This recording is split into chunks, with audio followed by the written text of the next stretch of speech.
Welcome back. It's been so long, guys. I haven't seen you all in forever. It's been know. like 24 whole hours. Almost.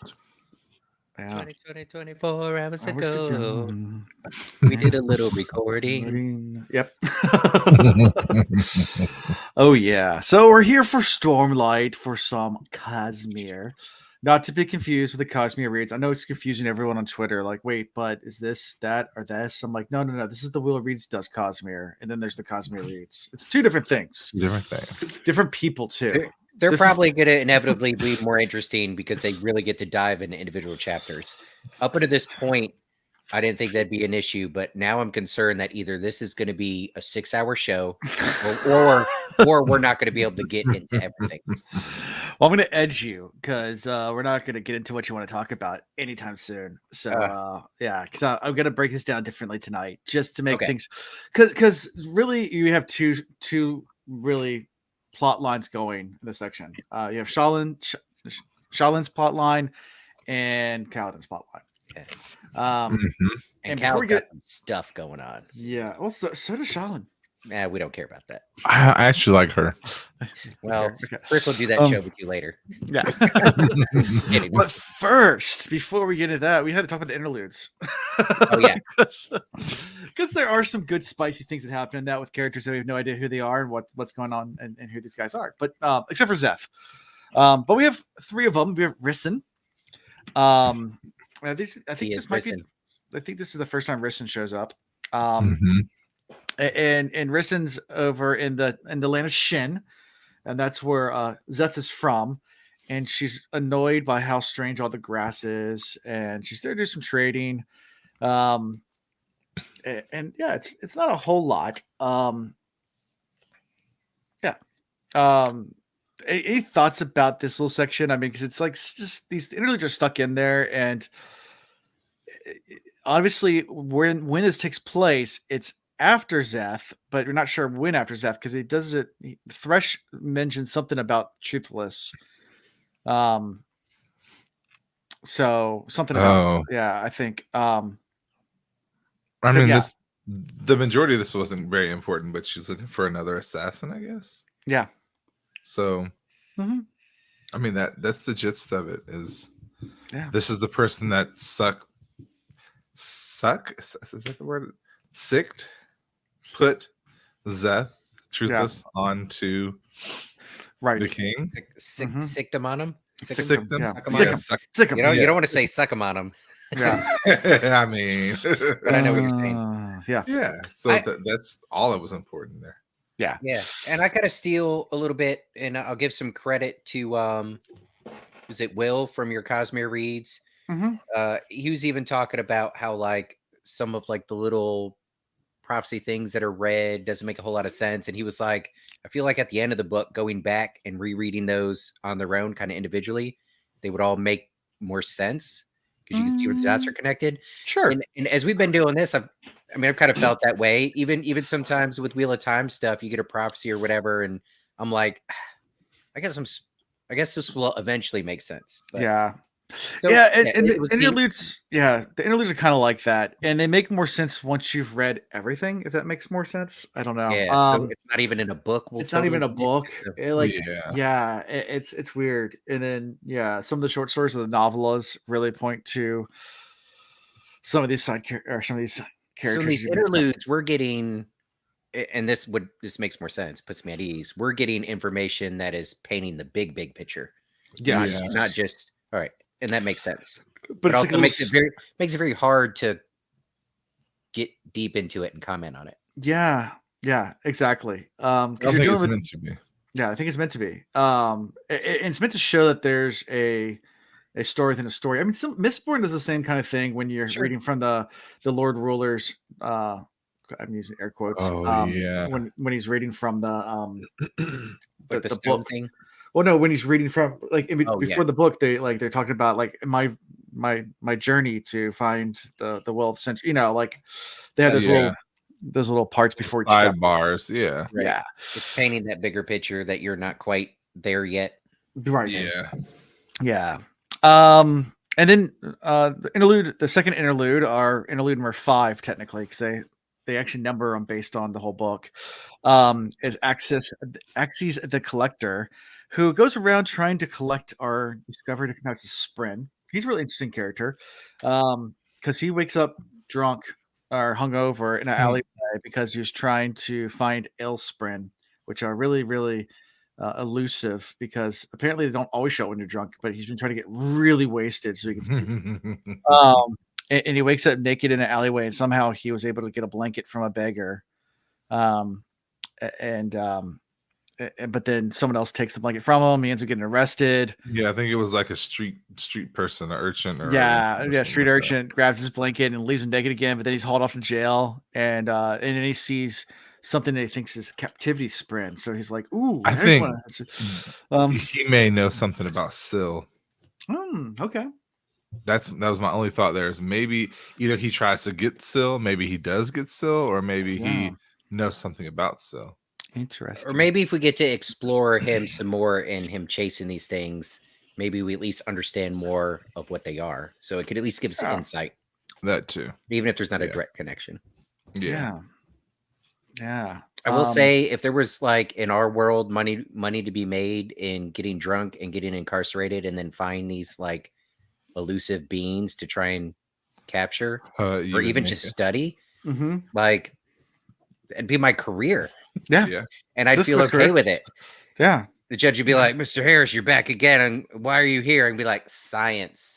I was drunk for science. I took notes, and it's like scribbles and crayons. Like, shit, I got to get drunk again to read these notes, Your Honor. But there's important information here. Yep. Yeah. Hey, Caleb. Good afternoon from New Zealand. Hello from the US. It's not afternoon here. It is nighttime. But yeah, thank you. Welcome from the future, because you're in the future. Right. Tell me what I'm going to say at the end of this show. Yeah. That's what she said. Then we get to the third interlude, but I think it's the biggest one, just like last time. It's Zeth's, our assassin in white. And, he's in a gambling den with his new owner, Makik, who has really made a ton of money off of Zeth. He's around a bunch of women, and, they're just doing their thing. And he goes into the next room, and there's his owner's head.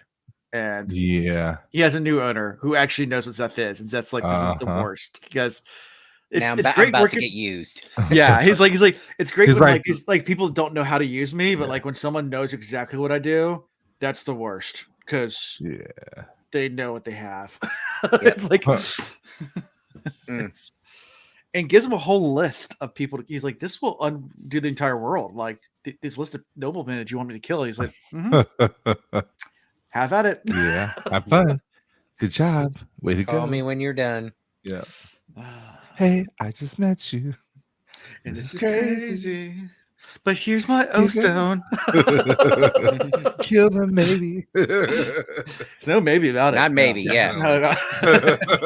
We'll have to change that line to baby. Kill them, baby. This is a direct order. A done deal. Exactly. I don't know who's on that list. Poor Zeth, because in the very first prologue, he seems to like be this bad guy, but then as you get to like inside his head and know him, like he doesn't have a choice, and he doesn't want to.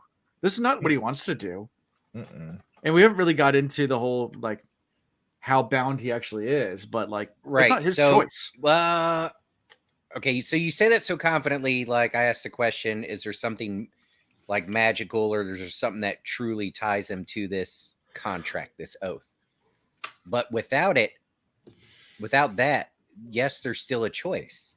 He's choosing to obey. He's choosing to follow this contract or follow this set of rules, which could be like, if he isn't being compelled somehow, if his family isn't being threatened, or if there isn't some magical compulsion, it's kind of a cop-out when you think about it, that he gets to consider things from his own perspective and with his own set of morals, but he doesn't have to feel guilty in anything that he does or doesn't do, because he could just put the blame on the person who's controlling him.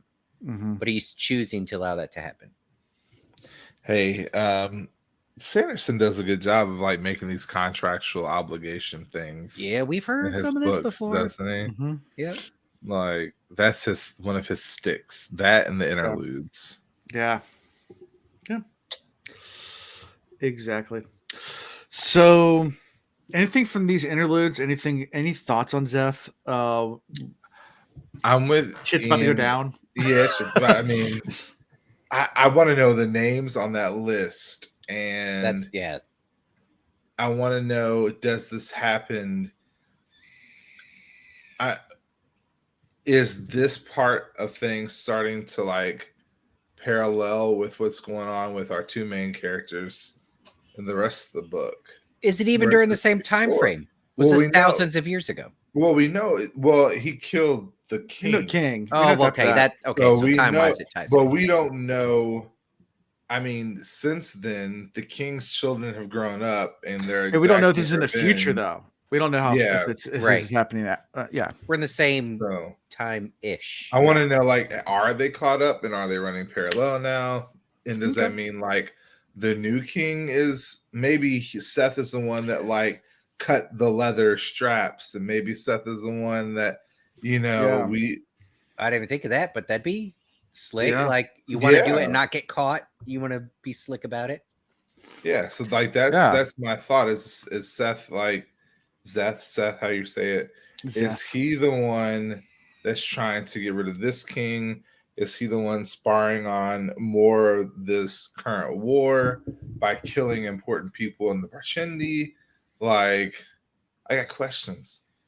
Yeah, I've got all those, and since Alan and I went back and forth there, I am very curious about what actually binds him to this lifestyle. Yeah, like, and I agree with that. And if it's magic, well, I want to know how that works. Like, what is it? His full name is Zeth Sun Valeno, Truthless of Shinovar. Shin. Right. Yeah, that's a mouthful. Yeah, someone had posted. I guess someone had a Jeep Wrangler, and their license plate was Zeth, and like on the fenders it said Truthless on them, which I thought was pretty cool. So, actually, that's neat. That's neat. It's neat. It was a white Jeep, which actually made it. That's a white. Yeah. Someone posted a picture of that a while back. I was like, that's kind of cool. Anyways, so yeah. Who do you think these new people are? I guess that's a question I had for you guys. Like, do you think this relate to any of these other characters that are off screen coming up later in this section? There's hints to other things that are happening. Oh yeah, I mean, I feel like we're about to get into it. Like the people that are trying to. These may be the same type of people that just try to kill. Well, I won't go too far. Okay, but we know we have another person that almost dies. Right. We have that going on. We had some people show up to Shallan's brothers. Those people show up trying to shake him down for the stone. I think Aram mentioned somebody as well. I think, or somebody did. There were some other ones too. Like, there's a couple of hints to things that are, or maybe it was Taravangian when she was drawing them. I can't remember, but there were some mentions of other things as well. But we'll get to that. And I was wondering if there's anything you think. I'm not saying they are connected. I am wondering at this point. There's a lot of outside the character stuff going on.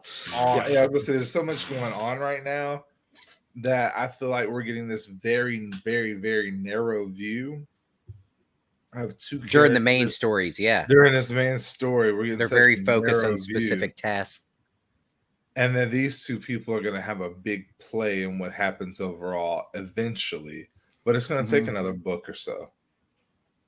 Right. Yeah, it's kind of like when we talked about Wit. He was one of those oddball characters where like everybody's playing this very specific game and they think they knew the rules, but Wit seems like that kind of character that is. He's moving pieces in a much bigger game. Like, your game is just a piece on the chessboard. There's a bigger game being played that he's aware of. So these characters, could be that type, Yeah. What's the character? Hoid? Is that his name? Hoid. That's Wit. Wit. Next section, I think you do figure out who Wit is. So coming up. Wait, not what we just read, but coming up. The next section. Okay, I was about to say, how did I miss that? That was the only conversation we had. Right, that'd have been huge.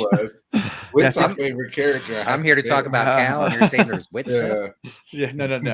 Next section. I think I haven't read the next section yet, so I think so. I mean, I've read it before, but I have not reread it since. Now you got my hopes 2 years ago. Hey, but at least that means it's probably coming up in this book. So that's. I think it's in this book. Yeah, promising that it's in this book. There's a chapter that's coming up that I recognize. And I'm like, I think that's the chapter. So I saw the chapter title. I was like, I think that's it. But it might be actually next book. We'll find out next time.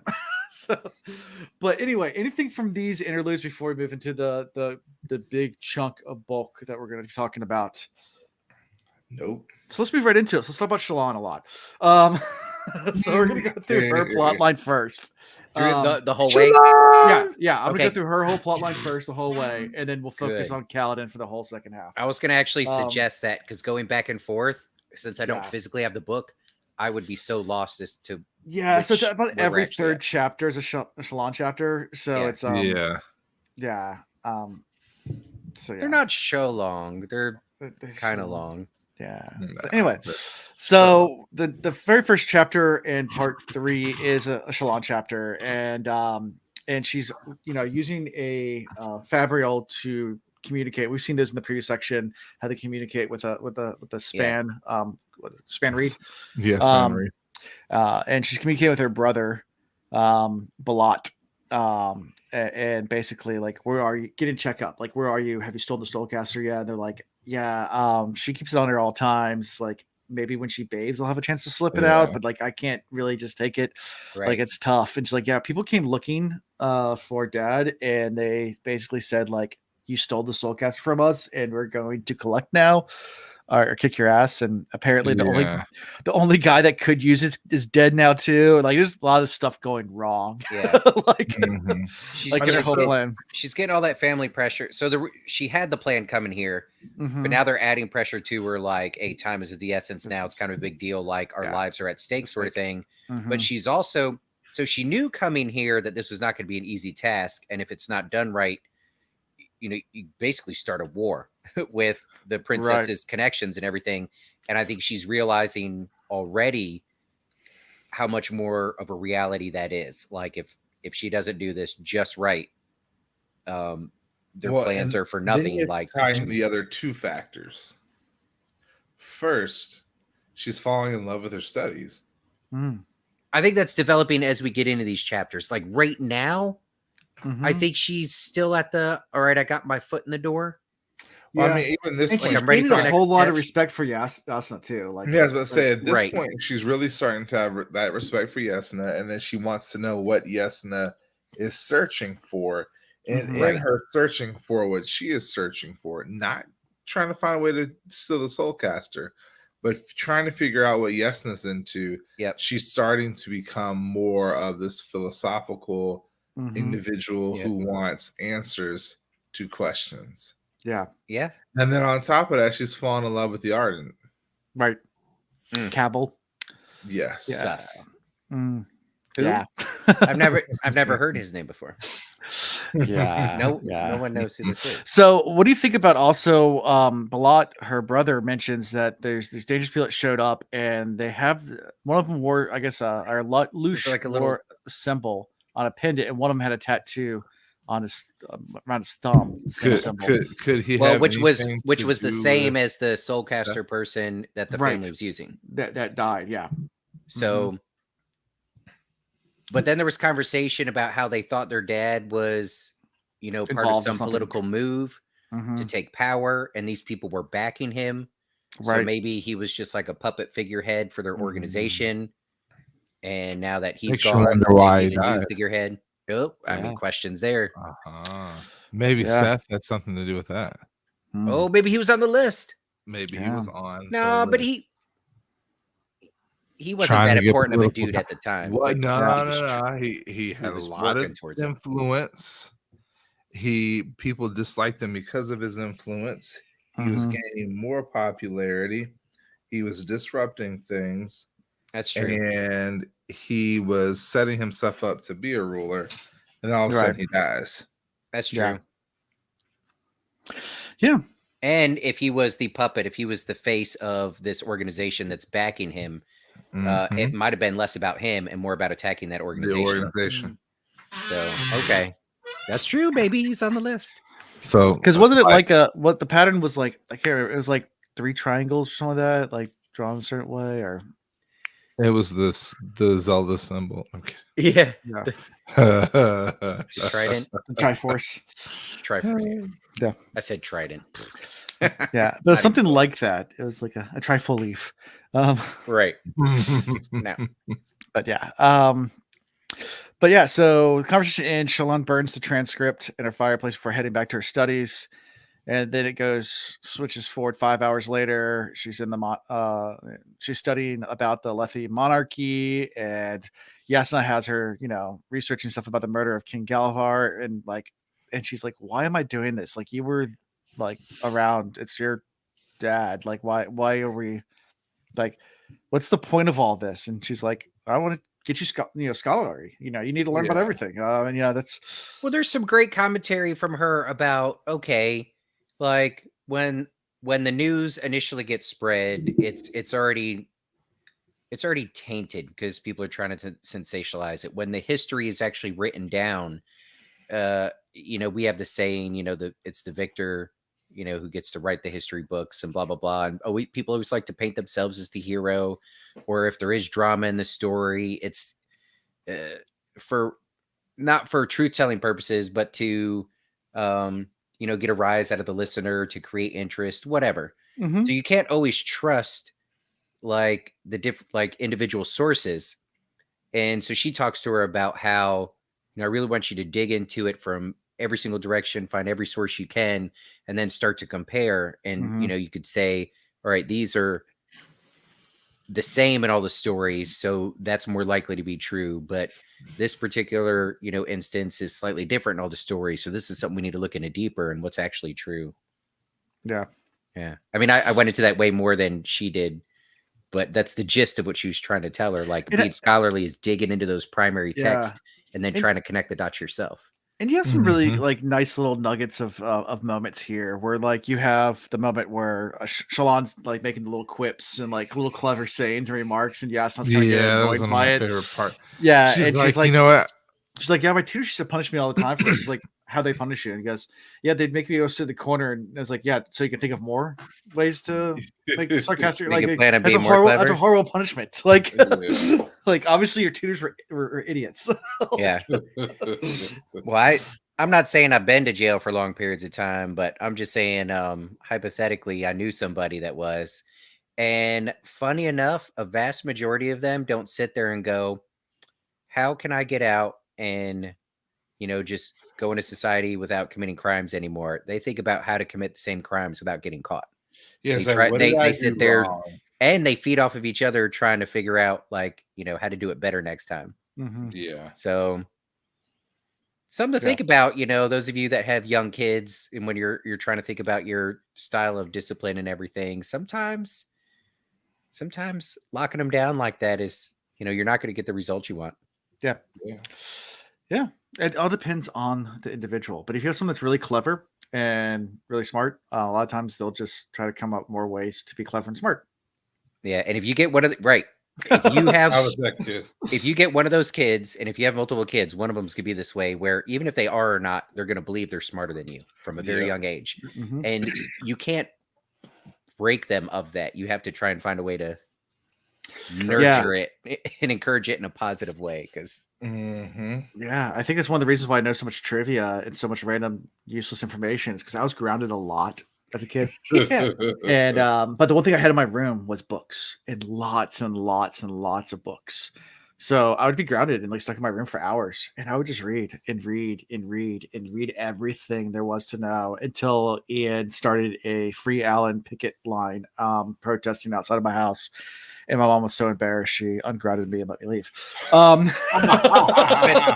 the shenanigans, signs and everything. The shenanigans, I got him in, inevitably got him grounded within 3 days anyway. So I was back to be grounded again. I was that kid. I was constantly always grounded. Because I was always getting caught. Like I was just dumb. Yeah. Like It's like, oh, you got me again. Shucks. I'll try harder next time. But it's to that point, it's great that she recognizes this talent and what can be a gift in her, and tries to encourage it. What Meredith's oldest kid is wicked smart. He is witty. He definitely likes to chime in with a smart alecky comment here and there. And it's a different role here. Like, I don't play the parent role. I'm kind of like the adult that can kind of give advice here and there.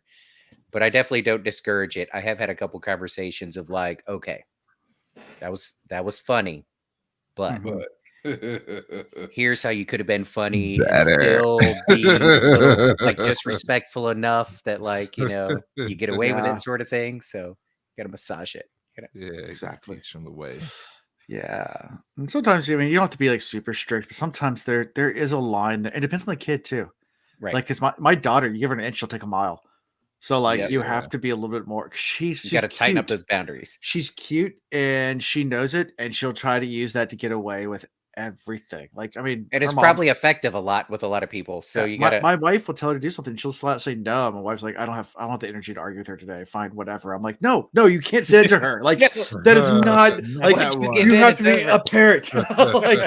like I am stubborn as all get out. I'm like, you're not gonna outstubborn me. Like, she is me. You cannot let her do this. I know where this leads. I was like, go to timeout. She'll say no. My wife's like, I don't have to. I was like, no. I'll say we'll go sit in timeout together.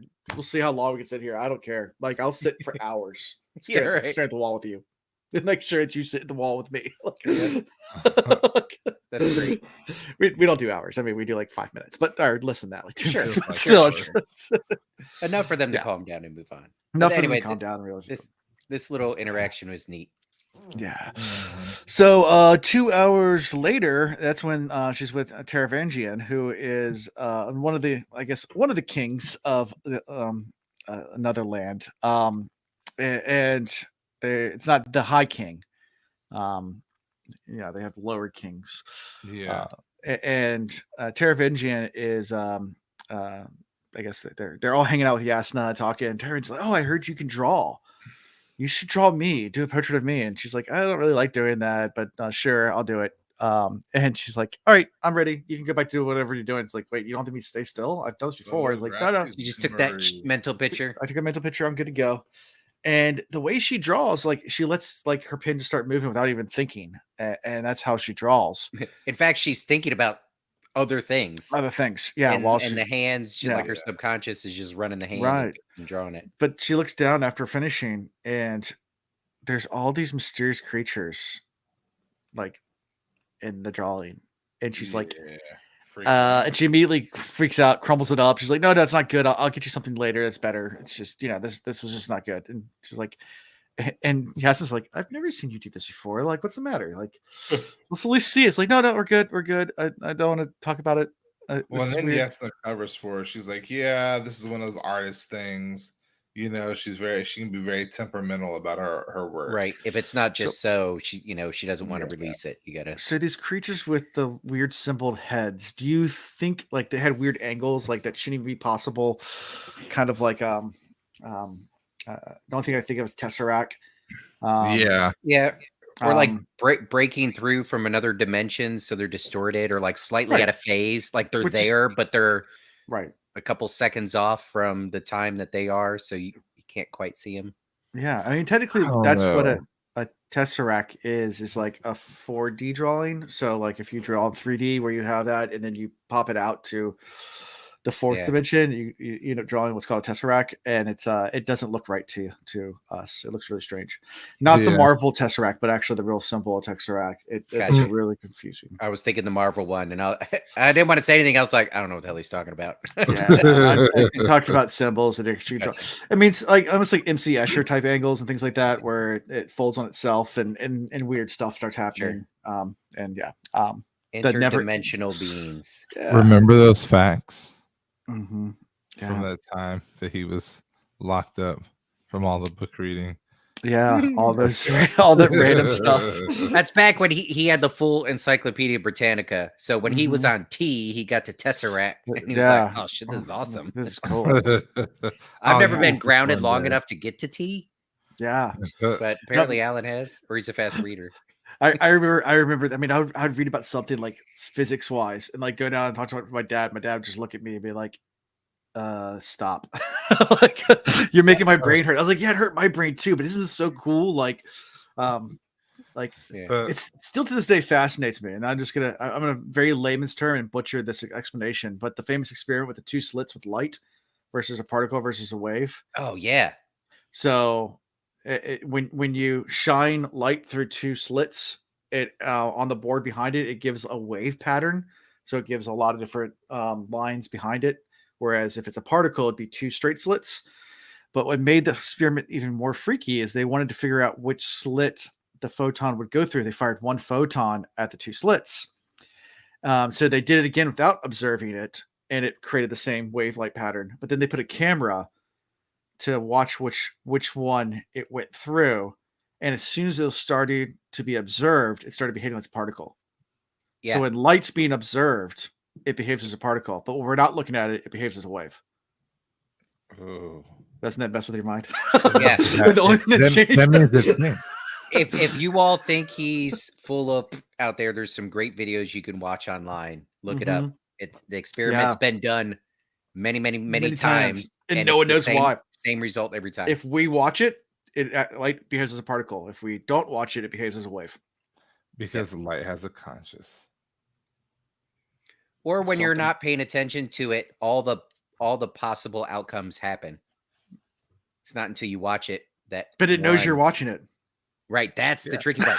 Now, what'll really trip you out is I don't remember what it was because I was a little tipsy when I watched it. But there's this thing about, well, what if you're just inside the event horizon of a black hole and you're watching this experiment? Can it know that you're watching it?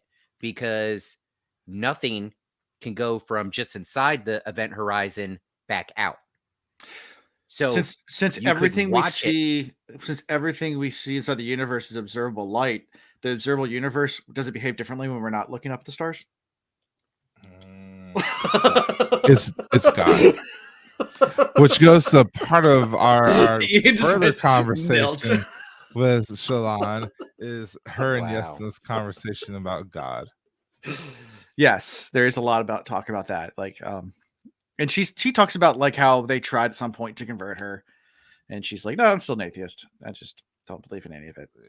And she even makes the comments like, "But you believe in the demon type stuff?" I think or something like that. Like you believe in all the bad stuff, which I've met atheists like that. That will like that they claim to be atheists, but then they'll talk about like they believe in spirits and ghosts and stuff like that. I'm like, well, like are demons? Yeah. Which is religious in context. There's a huge spectrum in the atheist world. Oh, sure. 100%. There's plenty of people, and even pretty smart scientists, physicists, whatever, that don't necessarily say like, I don't find proof that there's this all powerful being, but there is evidence in what we don't know that like certain things are possible. And, there's certain unexplainable things and, demonic possessions or, ghosts. Welcome to Theology whatever. Reads. Yeah.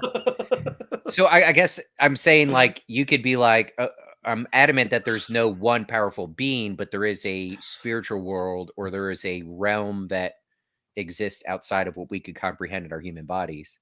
Yeah. So, and there's a whole spectrum of people inside of that, like what they believe. Yeah. It's crazy. What do you think these things are that she's drawing? I think they're more advanced versions of Still. Okay. That there's some kind of spren? Yeah. I was going to say Oompa Loompa, but... So you think they're real? You think they're actually there? Yes. My question is more, did they just happen to be there in the background of the room, or are they somehow tied to this king? Well, we know that she also sees it when drawing other people.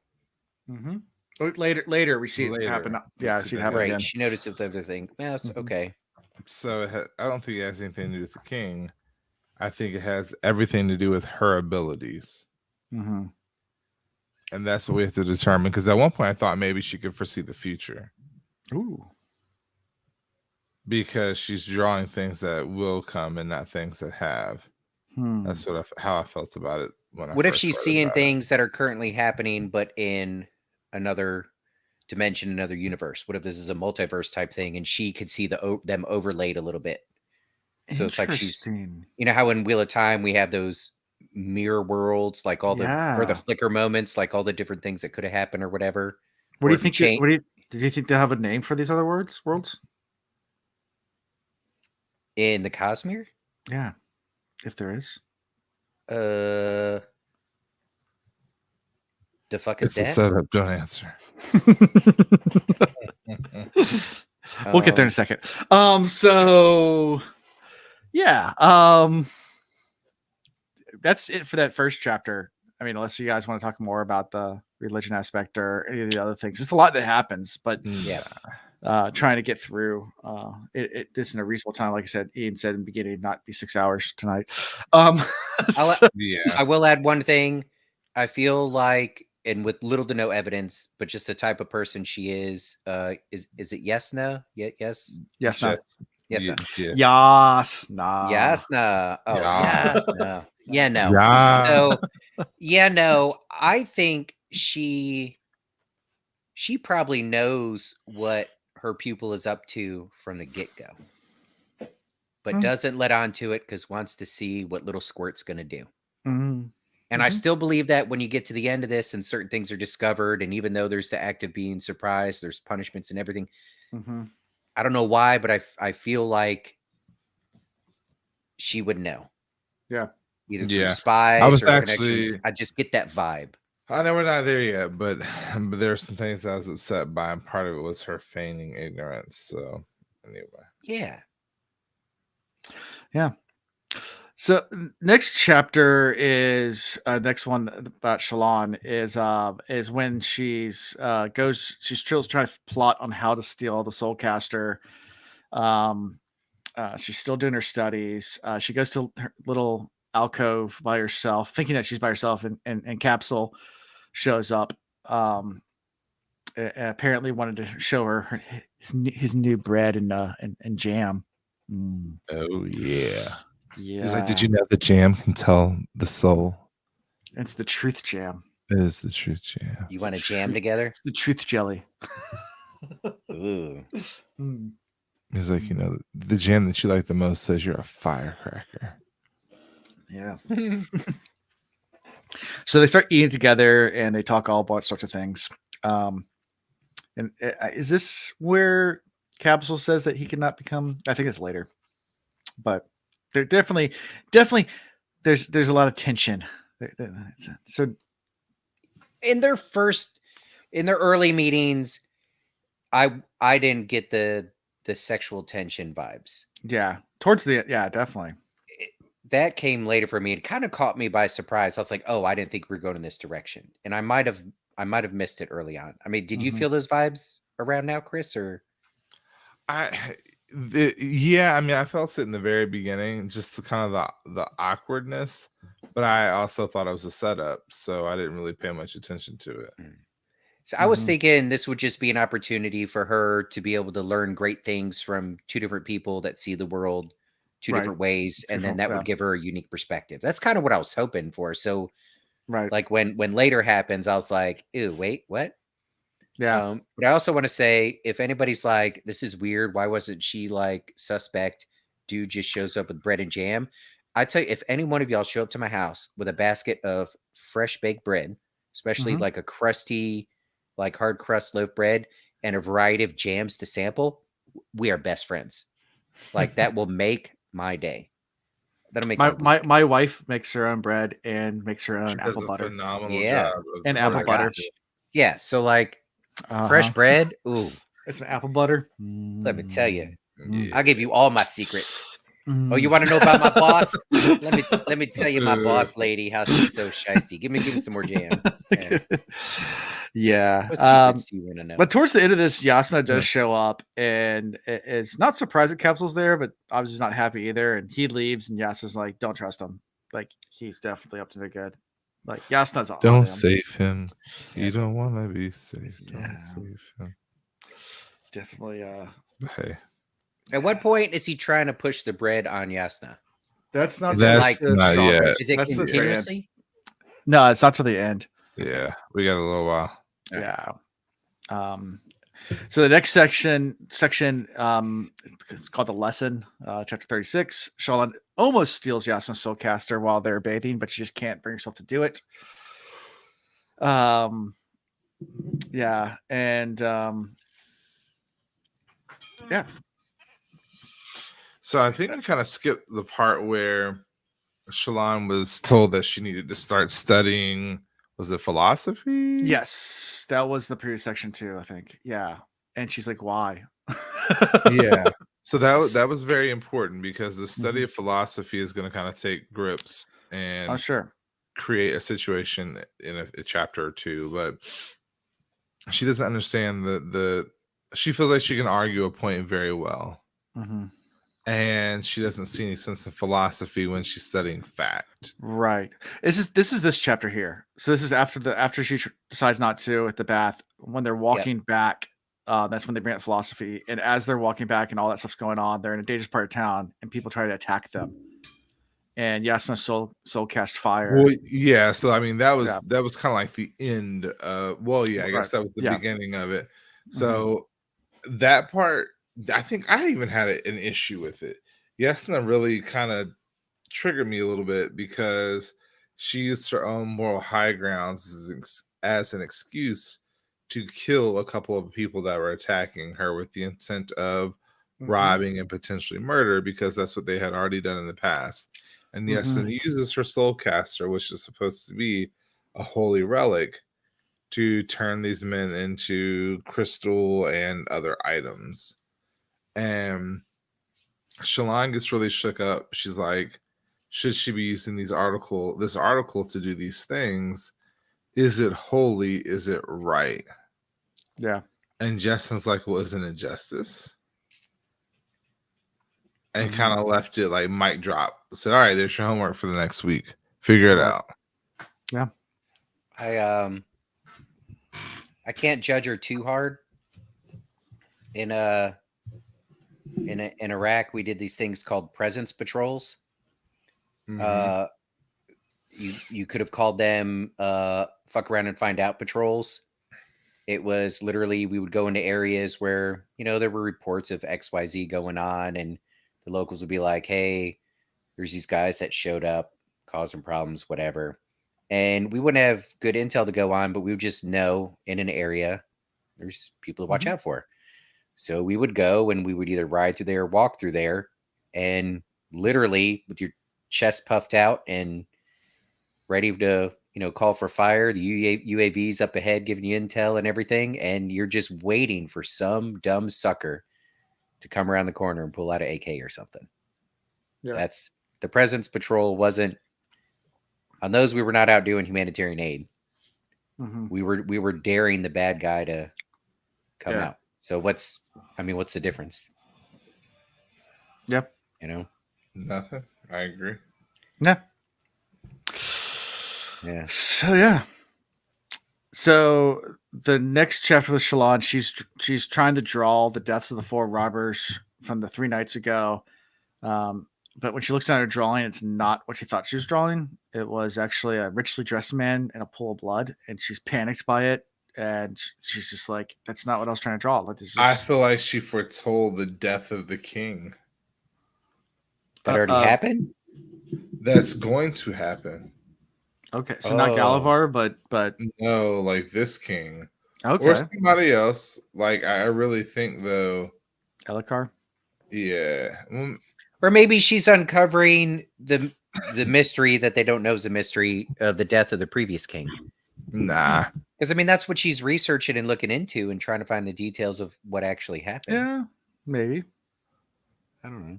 I don't know about all that. I didn't get a solid sure from Alan. I got let's talk about something else because that's not true. All right, moving on. Thanks, Alan. Panic, she hurries into the room and runs into a servant who informs her that her spin read is flashing. So she runs over. It's her brother again, saying that the friends have returned to visit father again. We're running out of time, kind of thing. You need to hurry up.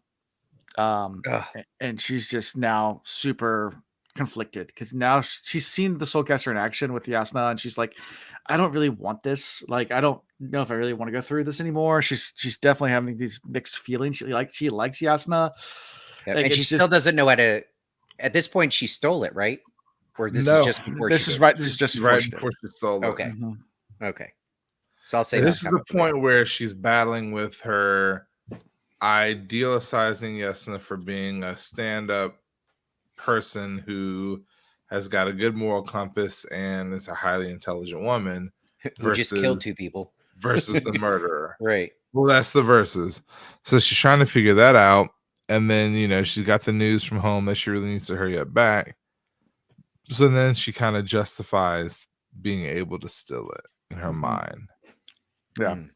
So at this point, Ian's now getting suspicious of the brothers. Did the brothers kill Dad? Are the brothers the one trying to get that soul stone? They already put the pressure on her, and she already told them that, hey, this is going to take a little time, and they're so quick to write her back and be like, no, for real, come on. Got to do it now. Get it now. Yeah. Maybe they're just desperate to save themselves, or maybe they're part of this plot. Suspect. We shall see. This is also the same chapter where later that day, she, after rushing out, she goes and starts to draw pictures of snails and plants, and she sees the shell bark and notices the symbiotic relationship between these the snail and the plant and the shell bark. I feel like this is going to be very important for later on. Like, you killed so many parchment and humans can't live, or something to that effect. Yep. But I did like her drawing the conclusion that, like, the plants really need the snails to keep them clean, and the snails need them to be dirty to give them a source of food. So yeah, it works out. So the next chapter is when we found out the Soulcaster that she did steal a Soulcaster, because there's like a little flashback about how she stole. She stole but Shalon still can't figure out how she used it. And she's been trying to doing more sketches, seeing more sketchy things. People inside the room. I wish I had that memory. It would have made school so much easier. Yeah. Oh, just be able to look at something and then go on about your business. You got it. Photographic memory would be sweet. Yeah. People have it. They can sit there and literally look at one page and memorize the entire page instantly. Yeah. Like take pictures. I don't have that, but when it came to math, I only had to understand the logic of it once. Once I can connect the dot from start to finish on any sort of theorem or anything, once it made sense once, I could get there every time. Yeah. There's a guy, I can't remember his name now, but he's like he's an area historian. I can't remember his name, but he does a lot of guest speaking because of his memory. Like the way his memory works is like a Rolodex.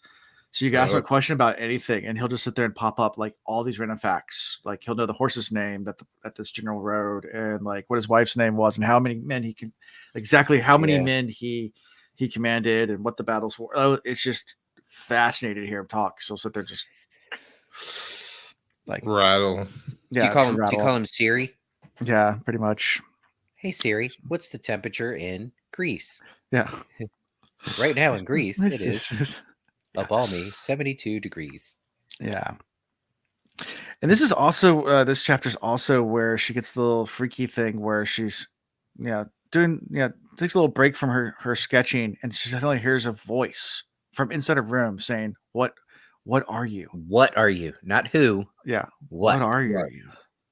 And she freaks out. And she goes out, and there's a maid out there, like, oh, like startled. And she's like, what'd you say to me? And she's like, I didn't say anything. Just like, oh, that voice came from inside my room. Like, who's in my room with me? Like, she's kind of like going insane. Just a little bit. I don't think she's going insane. I think she's making a connection to another being. But the important word there is what? What are you? Yeah, what are you? So that could be a similar being, human being, that recognizes a power within her, and that power is unique, something that they don't know, and that's why they're saying, "What are you?" Or this is a different being from a different universe, different dimension, whatever, that sees her as a completely foreign alien entity and is saying, "What are you?" Does that make sense? Who are you is very different than what are you. Agreed. Yeah. Oh, yeah. So, but it doesn't give us answers. Yeah, that's significant. It gives us that many more questions because these characters are clearly from a different dimension. They clearly can interact with ours in some way, and they don't have many run-ins with humans. Yeah. Or maybe it's just unique that she's able to see them, hear them, and they're starting to recognize that they could be seen and be heard by her. Maybe they notice that they've been drawn in her pictures, and they're like, "Oh shit, this one's different." Yeah, we've been existing here for so long, and nobody's ever noticed us, but this one can see us. Well, they haven't noticed them in thousands of years since the last.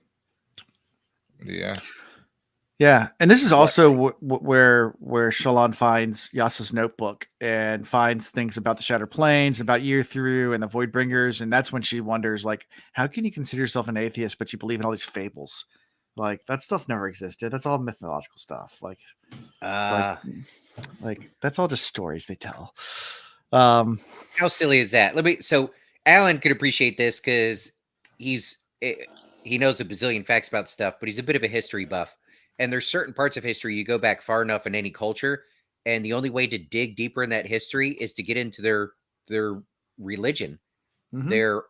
When you get back to the oral tradition of like almost all religions or tribal religions and the mythology, the storytelling, it's not meant to be true, but it's meant to either teach a lesson, but it might still have certain truths in it. It might be based around events that actually happen, and then it's like heavily embellished. So there's still value from a historical perspective in a digging into those things. The religious zealots, they might take an event and run with it and turn it into like something ridiculous, some crazy day of festivities or whatever. And they have all these crazy chants and hymns. And you look at it and you're like, gosh, these people are just weird. That's based on nonsense. But if you dig into it well enough, you might find that it was based off of an actual event that actually happened. And it was just, kind of blown up. Upgrading the celebration. Some charismatic people took it to the next level. Yeah. Let me see. It's Henrik Schliemann. Yeah. Archaeologist. So there is I guess he was German. And he went on a quest to find the ancient city of Troy. And everyone had thought that Troy was just a myth. Like it was made up by Homer. It didn't actually exist. It's just made up story.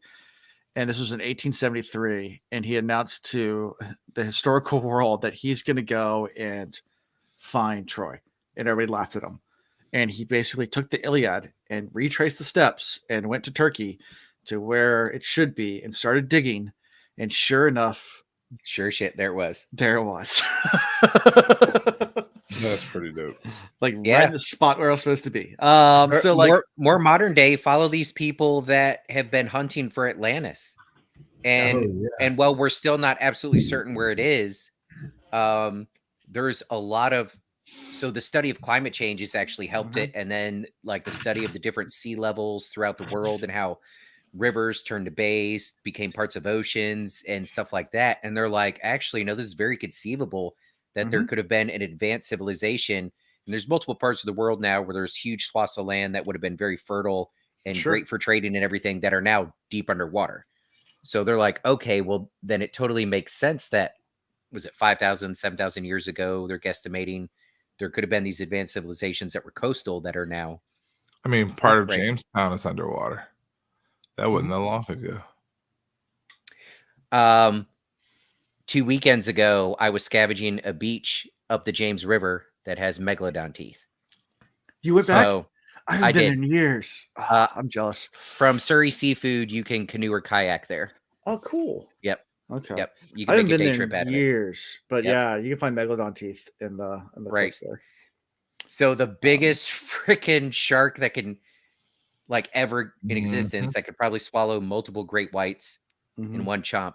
Their teeth are just chilling on a beach up the river from like 5 miles from my house. So stuff changes is what I'm saying. Stuff changes. Anyways, yeah. This used to be all underwater. All this. But this tale of Atlantis. Oh man, that's so cool. It's just make believe, right? No. Nope. Well, we know that back towards the end of the Ice Age, the water levels were a whole lot lower than they are now. And a lot of the coastline that used to be the coastline is now completely underwater.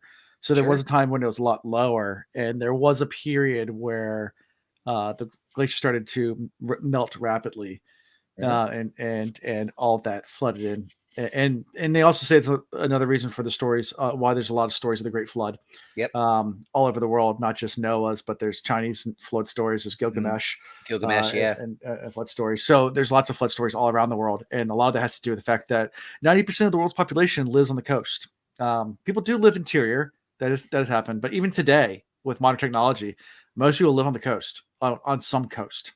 You think of all your biggest cities; they are on the coast. Well, and the historical ones, for the longest time, those were our roadways. That's how transportation happened, by boat. So the big cities were there. So so if all of a sudden sea level rises rapidly, and 90% of the people live on the coast, 90% of people experience flood. So I mean, lots of stuff like that. So Atlantis could have been something like that. Also, another thing that could have happened too is at some point that the Mediterranean Sea used to be dry, and that burst. So if it was in somewhere there in that area, that could have been So, anyways, so moving back to this chapter. So after all this, Capsule shows up again, and this is where the Truthberry comes in, and this is when they have their little moment where she kind of steers the conversation. She's like, "Yeah, Yasna pretty much said that you're trying to steal Soulcaster," and he's like, I'll be honest with you. I mean, that was my initial, that was my initial thing. But my superiors told me that they disapproved. So now it's you. That's I really like you, and this is, and she's like, gets all blushy. She's like, you can't do that. You're an artist. He's like, I don't want to say an artist. No, he's like, that's why I bring you jam. I'm trying to sweeten you up. We could jam together. Oh yeah. Yep. And then we get to Shadesmar. Isn't this also when she finally admits that she's going to have to leave? Yeah. And so she doesn't want to do it too soon, but not too late. And it's almost better that she's there when it's discovered that it's gone, so she could be like, "What?" Right. Yeah. You know. So she's plotting. She's plotting. Well, and not only that, she reached out to the captain. The captain gave her a timeline, so she's now in it to win it. She's got to get it done. Yeah. So Shadesmar, it's a fun chapter. So we start with like going back, just going through the notes of Galavar's first meeting with the Parshendi when they first found them, and it's just really interesting. Like that first, you kind of get this whole idea of like what was happening, and they were really confused by the people there, the Parshendi, and just their whole entire way of life and the music, everything about them, just culturally very different. But maybe more than just culturally. Like there was a vibe that the way they connect, right? How they connected, like because they would hear one person singing, and then they would go like out of earshot, and the person would be singing the exact same song, the same tempo, like the exact same time. Like they're like, this is weird. A little hive mind. Took the words right out of my mouth. Yeah. Yeah. And this is also when she's drawing a little bit more and she sees more creatures around her, and she decides to reach up and touch in her painting where the creature, because she's drawing herself, and she sees all the creatures around her, and she reaches up and she feels something. And immediately is transported. Like black beads fall all around Stephen her. King shit, by the way. Yeah. I remember sending the message like glass bulbs. Like tiny black beads everywhere, and she like falls into it. It's the Dark Lord. Yeah, the bubbles, the little gas bubbles. They've made their way into a whole nother realm. Interesting. Yeah, and then she soul cast, and when she gets back, she soul casts the goblet to blood and tips it over, terrified, spills everywhere, and right then Yasna shows up. So she does the logical thing, cuts herself. Yeah. Yeah. Let's cover this up with a suicide attempt. Yeah. I feel like she could have gotten away with this a little bit more if she'd been smarter about making sure the expiration dates before she went cooking things up and kind of touching stuff she's not supposed to touch and get pulled into places. And no, like just leave it alone. When you start to hit the charcoal and you start to see something not look right, that's when you run. Yeah. And why wouldn't you tell Yasna about these things? That was my thought. Up until this point, I could see maybe keeping it to yourself. You still got this goal of getting Soulstone back to your family and everything. But you just crossed into a level of crazy that, like, you've got to find somebody you can discuss this with and get some more information. And Yasna's the only one. And I feel like their relationship's grown enough that if she just laid everything out there for Yasna and be like, this is what's going on. Not gonna lie, this is why I was originally here and blah, blah, blah. But let me tell you what just happened. Like, what do you know about this? Like, I feel like even if Yasna didn't have an answer, I feel like the relationship is enough that she would believe her and would be curious enough to figure out what the hell's going on. Now, I don't know. That's what I would have done. I would not have gone, oh shit, Yasna's here. Let me cut myself. Yeah, no. But she was also trying to think on her feet. Yeah. And she's not trained to do that. No, she is. She's witty. That's self-taught manipulation. Not necessarily having to get out of a situation. That's true. And I'm probably like making very lightly, from the outside looking in, how important it is to get I guess it's not Soulstone, it's Soulcaster. Soulcaster, yeah. Soulcaster back to her family. Someone in chat just pointed out I keep saying Soulstone. You know what? This is a crossover episode. It's the Soulstone. It's gonna be the Soul Train by the time we're all done. Yeah, Soul Train. That's Soul Train. No, but yeah. Okay. So next chapter, Strawberries. So this is where Shallan is in the hospital and suicide watch. She's drawing more pictures, but then she's getting used to the symbol heads all of her drawings at this point. And this is also King Taravangian comes to visit, has other visitors, and then Capsule comes with a basket of bread and strawberry jam. And strawberry jam's really rare in this world. This is, of course, after Yasna came. Yeah, after Yasna came. Can we give it just a quick nod to the king, whether it's relevant or not, that this hospital is state of the art for where they're at and like really well maintained. And this is a big project of his, like being able to take care of people with cigarettes. I mean, that's cool. I feel like I like this guy. Yeah. Too bad he's gonna die. Well, probably. He's a light eyes. But anyway, he's on the list.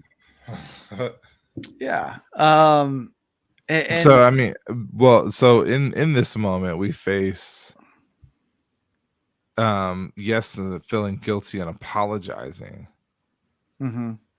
Right. For pushing Shallan so hard. To lead her to suicide, yeah. To lead her to suicide, and she's actually letting her go. So Shallan like got her answer in this moment.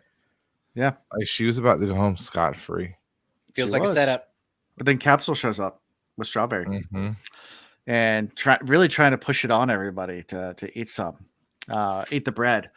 What's the bread he wants to push? Yeah, bread. Yeah. Bread he wants everybody to eat, but then he's trying to push the bad jam. Oh, this jam's gone bad, but still eat it still. Shallan, you still need to eat it. You need to eat it. And all of a sudden he collapsed to the floor. Like it's almost like Yesta already knew. Yeah, I think Yesta already knew. Yeah. I just get the feeling she knows about everything. But she's letting it unfold just to see. She needs Shallan to learn the lesson. Yeah. This is part of the teaching. Yes. Yeah. And she realizes immediately that Shallan's been poisoned. And she's like, I need to be able to soulcast. Like, I need it. And Shallan's freaking out. So she's like, in my pouch. Just grab it. And dumps it out. Yep. There's a moment of, oh shit. But then still she takes care of her and is telling her, like, still allows for Shallan to give consent for it. Explains to her in this moment, like, I've got to do this. It's super dangerous. It's going to be crazy painful. Do you want me to do it? And Shallan's just like, garble, garble, garble. Yes. Yeah. You know? Yep. And she wakes up the next chapter, still in the hospital, feeling oddly healthy because she's been healed by Soulcaster. And Yasna's there to answer some questions that, yes, you were poisoned. Capsule's dead. Apparently Capsule had put a ton of stuff inside the bread, enough that, you know, even if I breathed it in, it could probably kill you. And he underestimated the antidote won't even work with that much poison he'd put in. It was called Batbreaker powder. But Yasna also is very disappointed on why she stole her Soulcaster. And Shallan just immediately is like, he's like, this is why. I mean, my family's in financial, my father's actually dead. My family's in financial ruin. This was our plan to get back on our feet. The whole time this was all set up. And I apologize. And Yasna's like, you know what? I respect that, but you're done. Sorry. Okay. Like could have told me.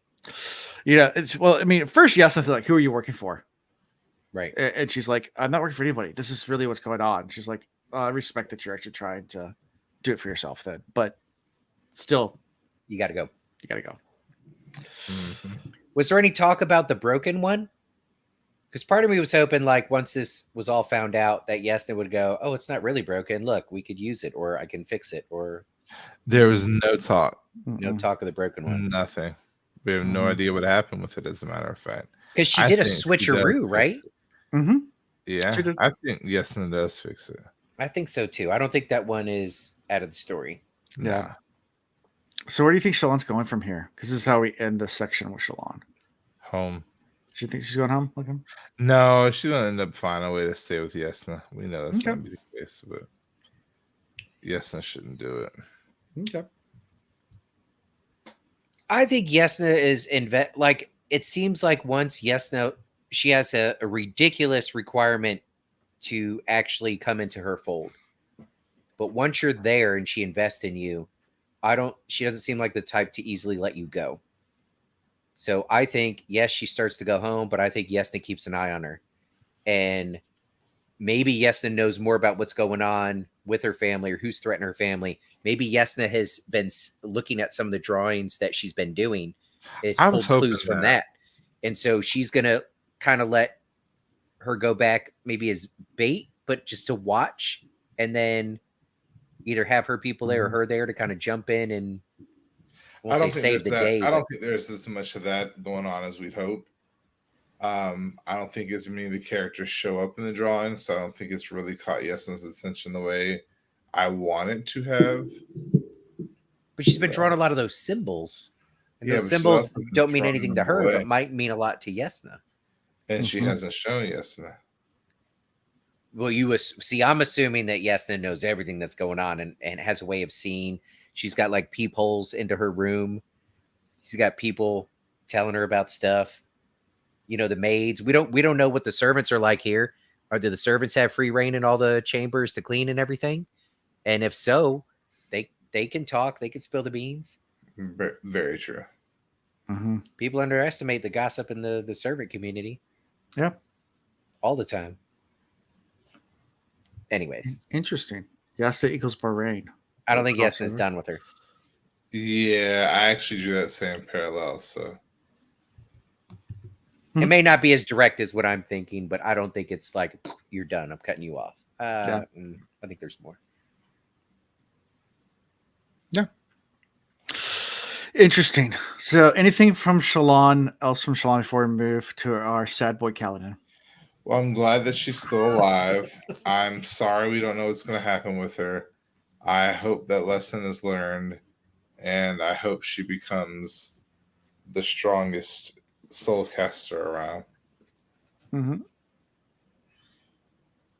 Yep. I'll co-sign on that. That's all good stuff. Okay. So we'll go all the way back in chapter 30. Yes. This is nothing but gold. Yeah. Nothing. It's gold, but also heart-wrenching, this whole entire section for Kaladin. Because anyway. We all got a story. We all got problems. He ain't special. Yeah. True. So we start with Kaladin. He leaves the barracks for the day. He's in good spirits. He has all his 29 members of Bridge 4. And they're doing their military stretches and exercises and warming up, and a couple of soldiers start laughing at them like, look at these bridge guys, like, what are they doing? Like, they're trying to be little soldiers over there. Little soldiers over there. That's cute. And Cal doesn't care. He's just like, all right. And he notices Gaz watching too. He's like, I don't care. We'll just keep on practicing bridge maneuvers, like up, down, push across. Like, we're going to be the fastest, best bridge out there. As a matter of fact, put it on the side, put it over your head. I want you guys to use it as a sleigh when the snow comes. Right. Everything. And then and Gaz is over talking to Lamoral, who's his superior, who's like a low level light. He's a light eye, but he's low level. And they had another name for it, a non-land owning light eye. Well, hold on, before we get to that, they did a little bit of character development for Gaz. Mm-hmm. I want to know his place before he got to where he was, and more about the loss of his eye. Yeah, because they definitely highlight that, and he talks about almost like being afraid of the dark. Mm-hmm. But not just like dark, but eternal darkness. Right. That darkness that happens when you close your eyes, or in his case, when you lose one to never reopen again. That's he's already half in the dark anyways. He closes one eye and it consumes him. Yeah. That's serious. That's scary. It is. It's deep. It is. But Lamoral, he has to pay a bribe to Lamoral every week, and that's what they're talking about. And Gaz only has half of the amount he's supposed to pay every week. But Lamoral is actually more interested in Kaladin being a problem than he is about Gaz paying. But he still mentions to Gaz, like, you better start paying out more. You might be running these bridges too. I'll make you a bridge man as well. But then also at the same token was like, we need to figure out a way to off Kaladin. He's becoming a problem because other bridges are grumbling. It's making them, Bridge 4 is supposed to be the worst. Like, but you can't just go up and kill him, make him some sort of martyr inspiration. It's got to be on the battlefield. He's got to go on He's got to be on the battlefield. And it just so happens they have to go to battle. Yeah. After demonstrating a side carry, and Gaz is like, I like it. I want to see you do that. So that's the next scene is like, so Kaladin's still wondering, like, why don't they give us shields? Like, it would make so much more sense if they gave us shields. And he's like, but wait a second, we have this bridge. Huh. And he doesn't say his plan, which still gets upset about because he's kind of being, not forthright about everything, and still doesn't like it when Kaladin lies about things. And they're like, yeah, we're going to practice carrying this on the side like this. And they're like, why would we do that? And he's like, work different muscle groups. We get tired. We'll do it evenly and everything. Or even if it's just on the way back, it's a different way to carry it. We could do it with less men. Right. It's more, we might lose some people. It's more efficient that way. Right. Yeah. And it's slower and clunky because they're not practiced on it, because they have to rearrange the guys with taller guys on the outside and shorter guys on the inside. And it's a very weird way of carrying it. And Gaz notices it too and says, what the hell are you doing, Kaladin? And he's like, well, we're practicing. This is the same thing to Gaz. He's like, work different muscle groups, figured it'd be a way, and he's like, would you ever run into battle like that? He's like, yeah, maybe. And he's like, you know what? Next time. Yeah, go ahead and do that. Go ahead and do that. That sounds like a great idea. I want to see you try that in battle. And Gaz is like just thinking, this is great. We figured everything out. We'll just have them doing the assault run and they will get slaughtered. So and let me say this real quick. I want to see what you think, Chris. Obviously Cal puts 2 and 2 together on what the actual role of the bridge crews are, right? It's Operation Human Shield. It's a not even human distraction. But as a reader, when Cal was having this like internal like, I don't know, why don't they let us have shields and everything? At this point, I'm already like, why don't you see that? I think it's obvious. So I think if there's a flaw in Cal's character right now is he will get hyper focused on what's immediately in front of him, and sometimes misses the bigger picture and the extra detail. Yeah, because he figures it out. I figured it out. He does, but the hard way. The hard way. Yeah. Well, yeah, we'll get there. I thought it was pretty. Like even before these chapters, when we first started running into the bridges and how like why they use the bridges and everything and what for, I was like, this is you're protecting your soldiers. Like it's all about that. Yeah. Right. That's it. Yeah. There is no. Can we do the bridges better to save people? That's irrelevant. It's actually almost better if they keep dying. And then you keep replacing them. But it took Cal this long to figure it out. That's a little bit of a flaw in his character. Yep. So yeah, so that's we get that, but then we have a 6-year flashback before we actually get to the battle, where his dad's drunk and tells Cal that don't come back out of the Hearthstone. If you go study in Carbroth, just don't come back to a crap village like this. Like just stay gone. Like people. He's like, you're drunk. I'm not gonna listen to you. You have no idea what you're talking about. And he looks at him. He's like, do I look drunk to you? Well, he's still angry about. Rashon's still angry with him. It's just this really just messed up situation. And Kaladin's torn at this point too, because 6 years ago he is torn behind doing what his dad wants to do and become a surgeon or going to join the military. Be a soldier. And of course his dad does not want that at all. And we also learned that Tien is little brother. Really discussed it with his dad. Yeah, he does. The only time he discussed it with his dad is a little bit in the future here when he goes, Dad, I don't want to be a soldier. I want to be a surgeon. And then his dad's like, was that a thing? I thought the surgeon thing was always the plan. When were we considering being a soldier? Well, don't worry about that. I was, but I'm not anymore. So his dad doesn't know. This is kind of just Cal's thing that he decided he wanted to be.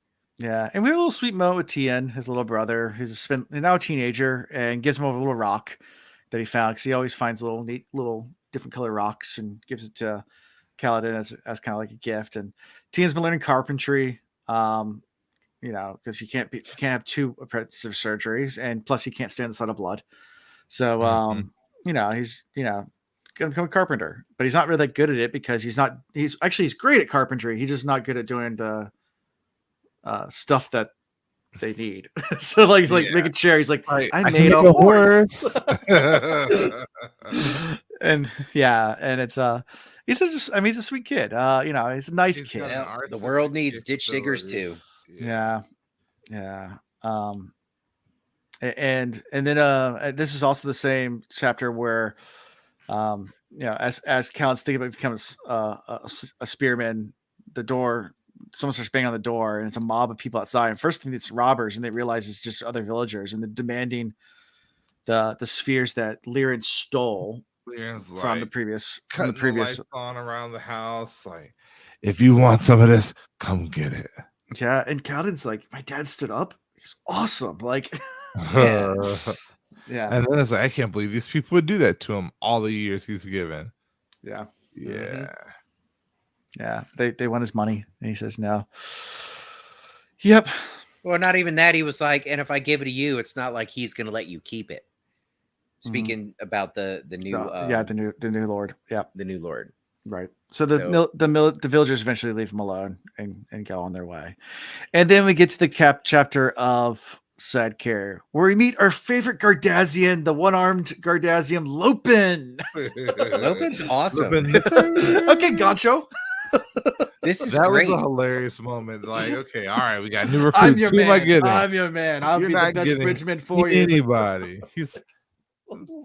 Cal's like, no, I need somebody. He's a survivor though, and Cal recognizes that even in him coming up and volunteering. So it's hilarious. Gaz, they get a new bunch of recruits. So all of the team leads come over, bridge leads come over, and they all get assigned to everywhere but Bridge 4. And Cal's like, whoa, like we're hurting on numbers, this, that, and the other. And Gaz is like, okay, you can pick one. Right, let's get one. and this guy comes up to him and it's like, "Oh, you're just picking one? I'm the guy you want." Da, da, da, da, da. And Cal just looks at him, sees the one arm, kind of like looks at other features about him. It's like, "Oh, well, he's been surviving this long. Like, there's got to be, fuck it, I'll take him. There's got to be something about him to have been able to live this long." And Gaz's mind was just blown. Be like, are you effing kidding me? I give you the chance to take one, and this is what you pick? Like, what is wrong with you? You know what? Whatever. Fine. Take him. Go do your side carry. Go F yourself. Yeah. Like, so pretty comical. Yep. And he's like, well, okay, well, him and Dabbid, Dabbid's one of the older guys, they can carry the water for the first time, so that way they don't actually be in the bridge crew itself, so they're safer, a little safer in the back, being the water boys. Yeah. And Gatorade. It's time for the bridge assault. So water sucks. It really, really sucks. Yeah. So the whole idea is they have to get out in front of everyone else, because it's not going to work if they can't get out. Well, they need room to maneuver to make it work. To make it work. So they need to get out in front of everybody. So they start running, and they've been training now. So they're faster than any other bridge crew, even though they're less manned, understaffed. But they get out in front, and then as soon as the volleys come, they switch sides, switch the side carry, and boom, nobody gets hit. Bunch of arrows hit the bridge. Yay, victory. Switch back to the other side where they're exposed and draw fire again, switch back. By the third time they do it, the archers aren't even firing at them anymore because they're like, okay, well, that's just pointless to fire at them. We can fire at the rest wasting arrows. And to make it even worse is Cal didn't even see what's going on behind them. All the other bridges see what's happening, and they start trying to do the same thing. Of course, they haven't trained to do this, so they're just being slaughtered behind them. Yep. One bridge that tries it falls over and drops the bridge, and then just gets mowed down with arrows. Everybody's getting diced up. Yeah, and everyone's dying. He gets down, lays his bridge, and realizes and looks back, and he's like, "Oh shit, I fucked up." Now, I'm not gonna lie. When this started unfolding and he realized he fucked up, so yes, he's like, wait, we should go back and help these other bridges. But then he realized his people did what they're supposed to. They dropped the bridge when it got cover. So it's too late to give them new direction.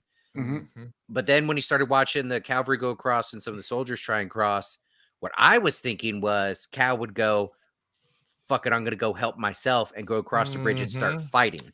Yeah. Now, being that I've read the rest of these chapters, I'm still very pleased with how Sanderson wrote all of this. Yes, but in this moment, I was like, go fight him, Cal, get him, motherfucker, because he might have earned himself a spot in the army, by saving the day there. No.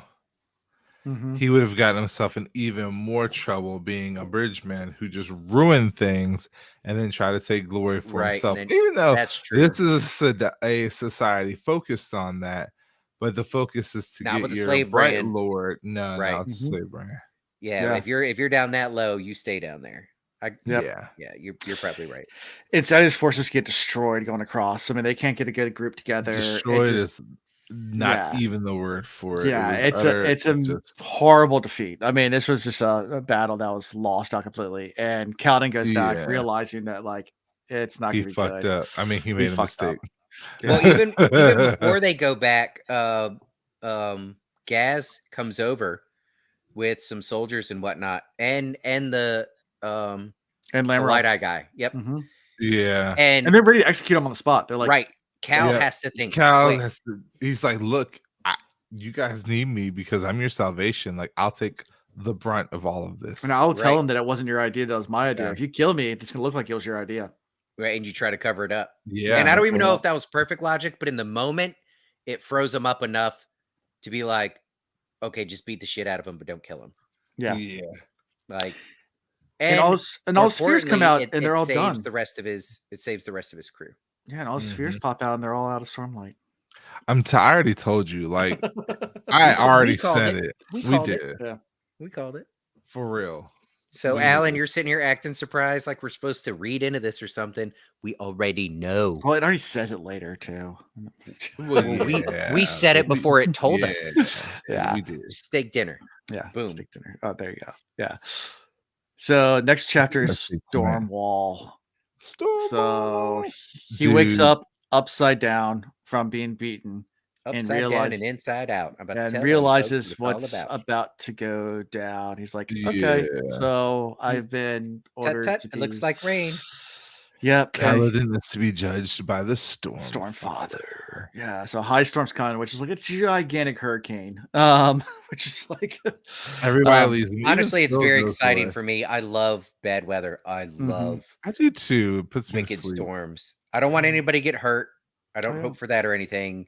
It's just the sheer awesomeness of the wind and the rain. It's and so the funny. Lightning Like, I had that fear of the ocean, like the vastness of it. But I love something about the size and strength of a storm.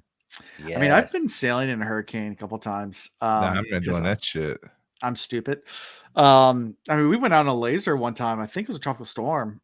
Me and you did when it was. They had a rooster tail come out the back, Ian. And my dad came out like freaking out. Your dad was. He let us do it though, to his credit. But he had his phone ready to call the Coast Guard the entire time we were out there. I mean, we took like 3 hours to get out to the middle of the river, and then we turn back around and ride back on a reach, and like literally with the waves flying. So you're surfing and jumping over waves, going with them. Oh, that's awesome. And any of y'all that have sailed small boats, when you get it on a plane where it's humming, you get that vibration of the centerboard just, and you're making your own wake, and you're like the spray, you're hanging off the back corner of the boat. Like if your weight goes forward at all, you're pitch pulling. Yeah. Like that's just so much fun and a great ab workout. Let me tell you, my abs were ripped. It's talking about storm wall, is the name of this chapter. If you've ever seen a storm wall, out west, you'll see them sometimes. White Squall. One of my favorite memories with sailing with Ian, we were down in the Albemarle Sound in North Carolina on a Pearson, and we look up and it looks like there's a squall building. Yeah. And we looked at it and we kind of talked about it a little bit, like maybe we should reef a sail. And we're like, reefs are for pussies. We're not going to reef the sail. Which is, if anybody's not a sailor, when you reef a sail, it means you take the sail down, you reduce your sail area, so you still have some control. You don't get overpowered. You don't get overpowered. So we were like, we always had a whole thing like, you don't put reefs and sails. Like, yeah, we can handle this. We can handle anything. And then, like, as it's coming up closer, looks like it's gonna be a bad one. And I turned to Ian, I was like, maybe we should put a reef in it. And as we said that, lightning starts literally striking, like all around us. And we're like, okay, no one in the rigging. We can't go touch the mast. We can't do anything with the sails now. Late. It's too late. So that wall hit us, and we broached. So the low side was deep in the water. The mast was within 3 feet. The mast was almost touching the water. So it was completely over on the side. We almost lost. Who was my roommate? Andrew Otto almost flew off the boat. Yeah, I think your brother was there for that, and he's just clapping in excitement. Yeah, it was fun. We survived. We made it through. But it was the storm wall. There were.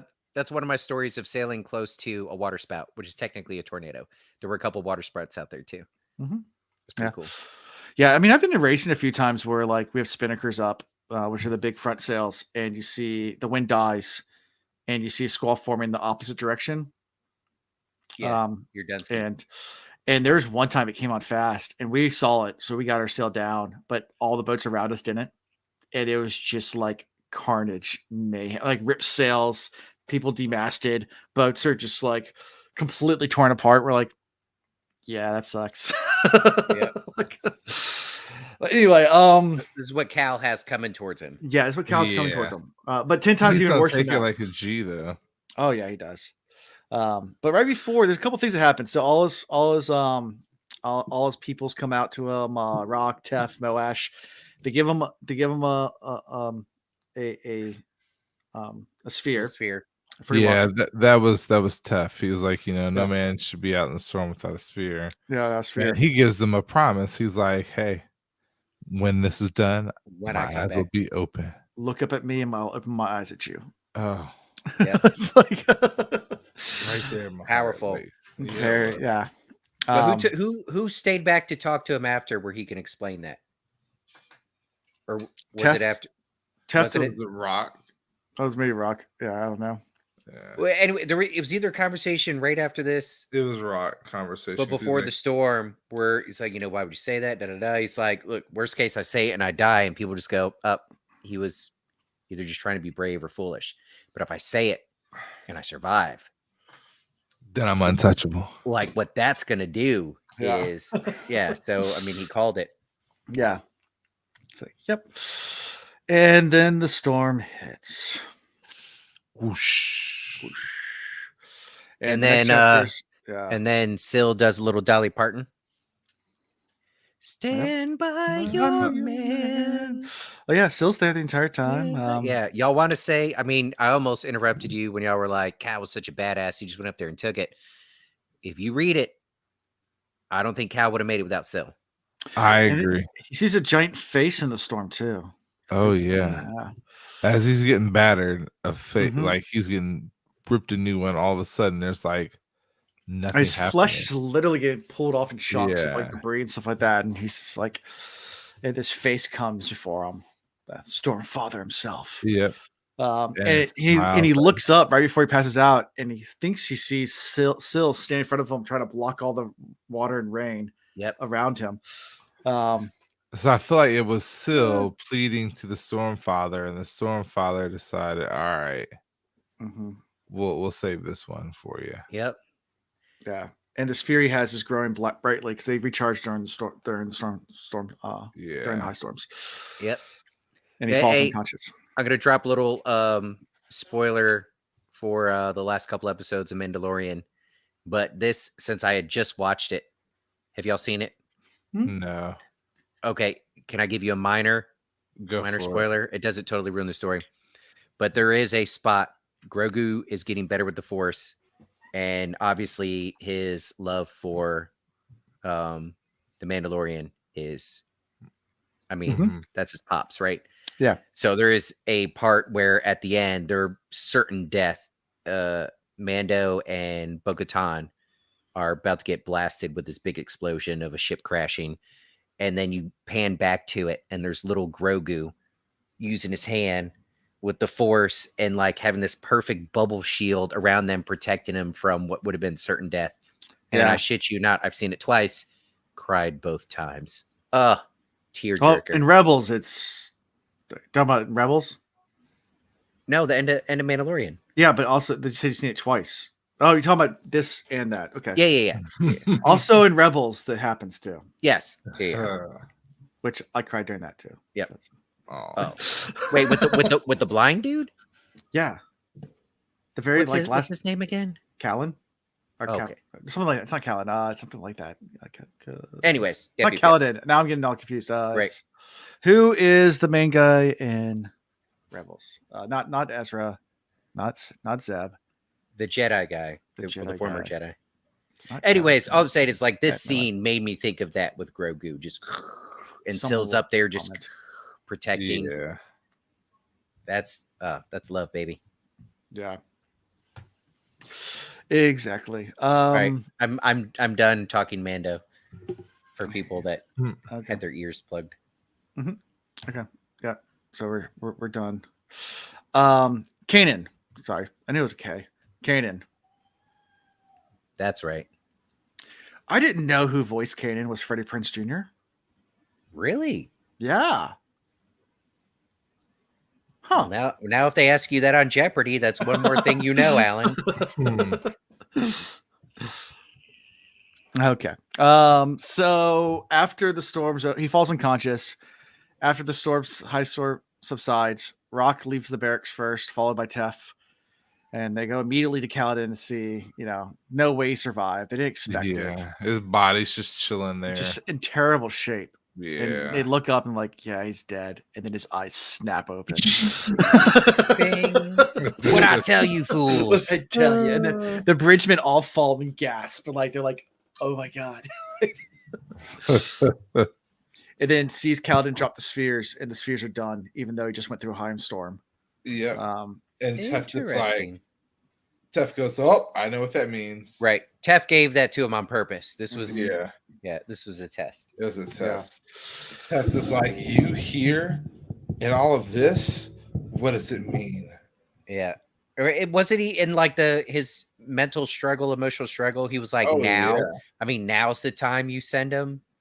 Like, so it tells you something about his life before and what he believed. How old is Seth? Right. How long has he been searching for the one or someone like this? Yeah. Mm-hmm. Yes. Yep. What's his real name? Mm-hmm. Yeah. Yeah. So pretty powerful moment. The next Kaladin scene we get is 5.5 years ago.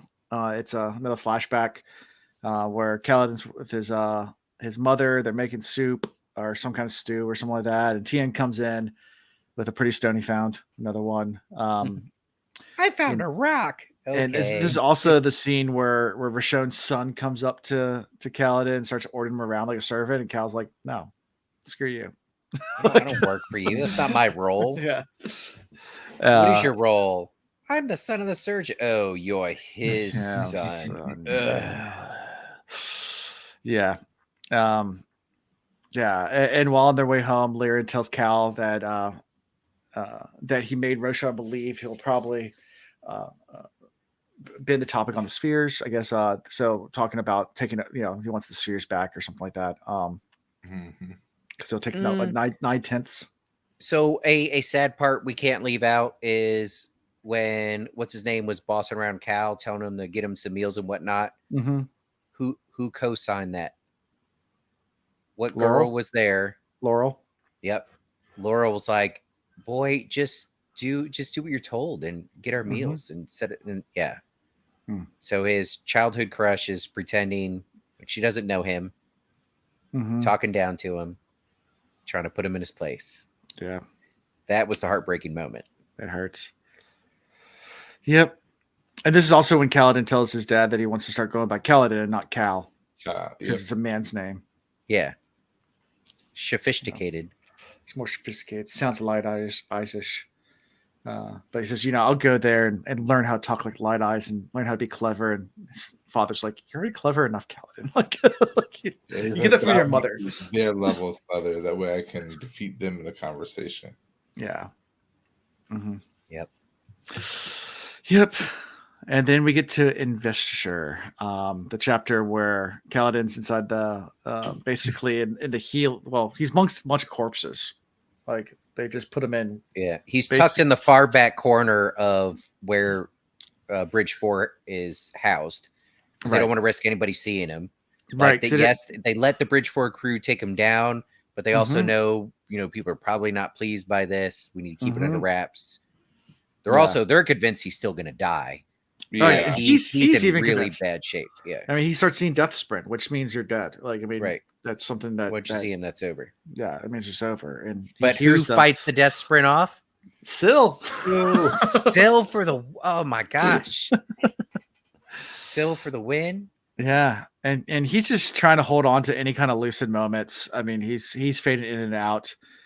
Kaladin kind of wants to just relax and die. He's almost giving up at this point because he's thinking about how he's failed everyone. He's failed Bridge 4, he's failed Tien, he's failed Dalit, and all the others. He just fails everyone. All throughout life, whatever he tries to do, people around him die.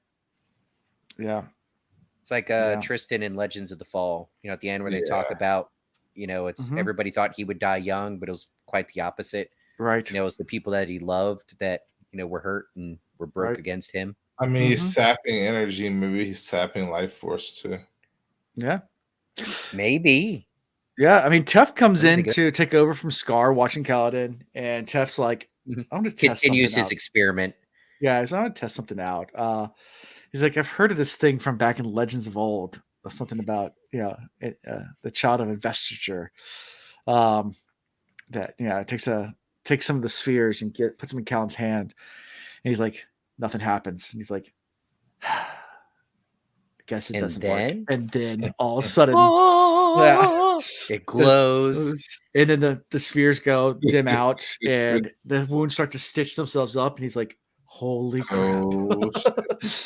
He's like, we have a special one. We have one here.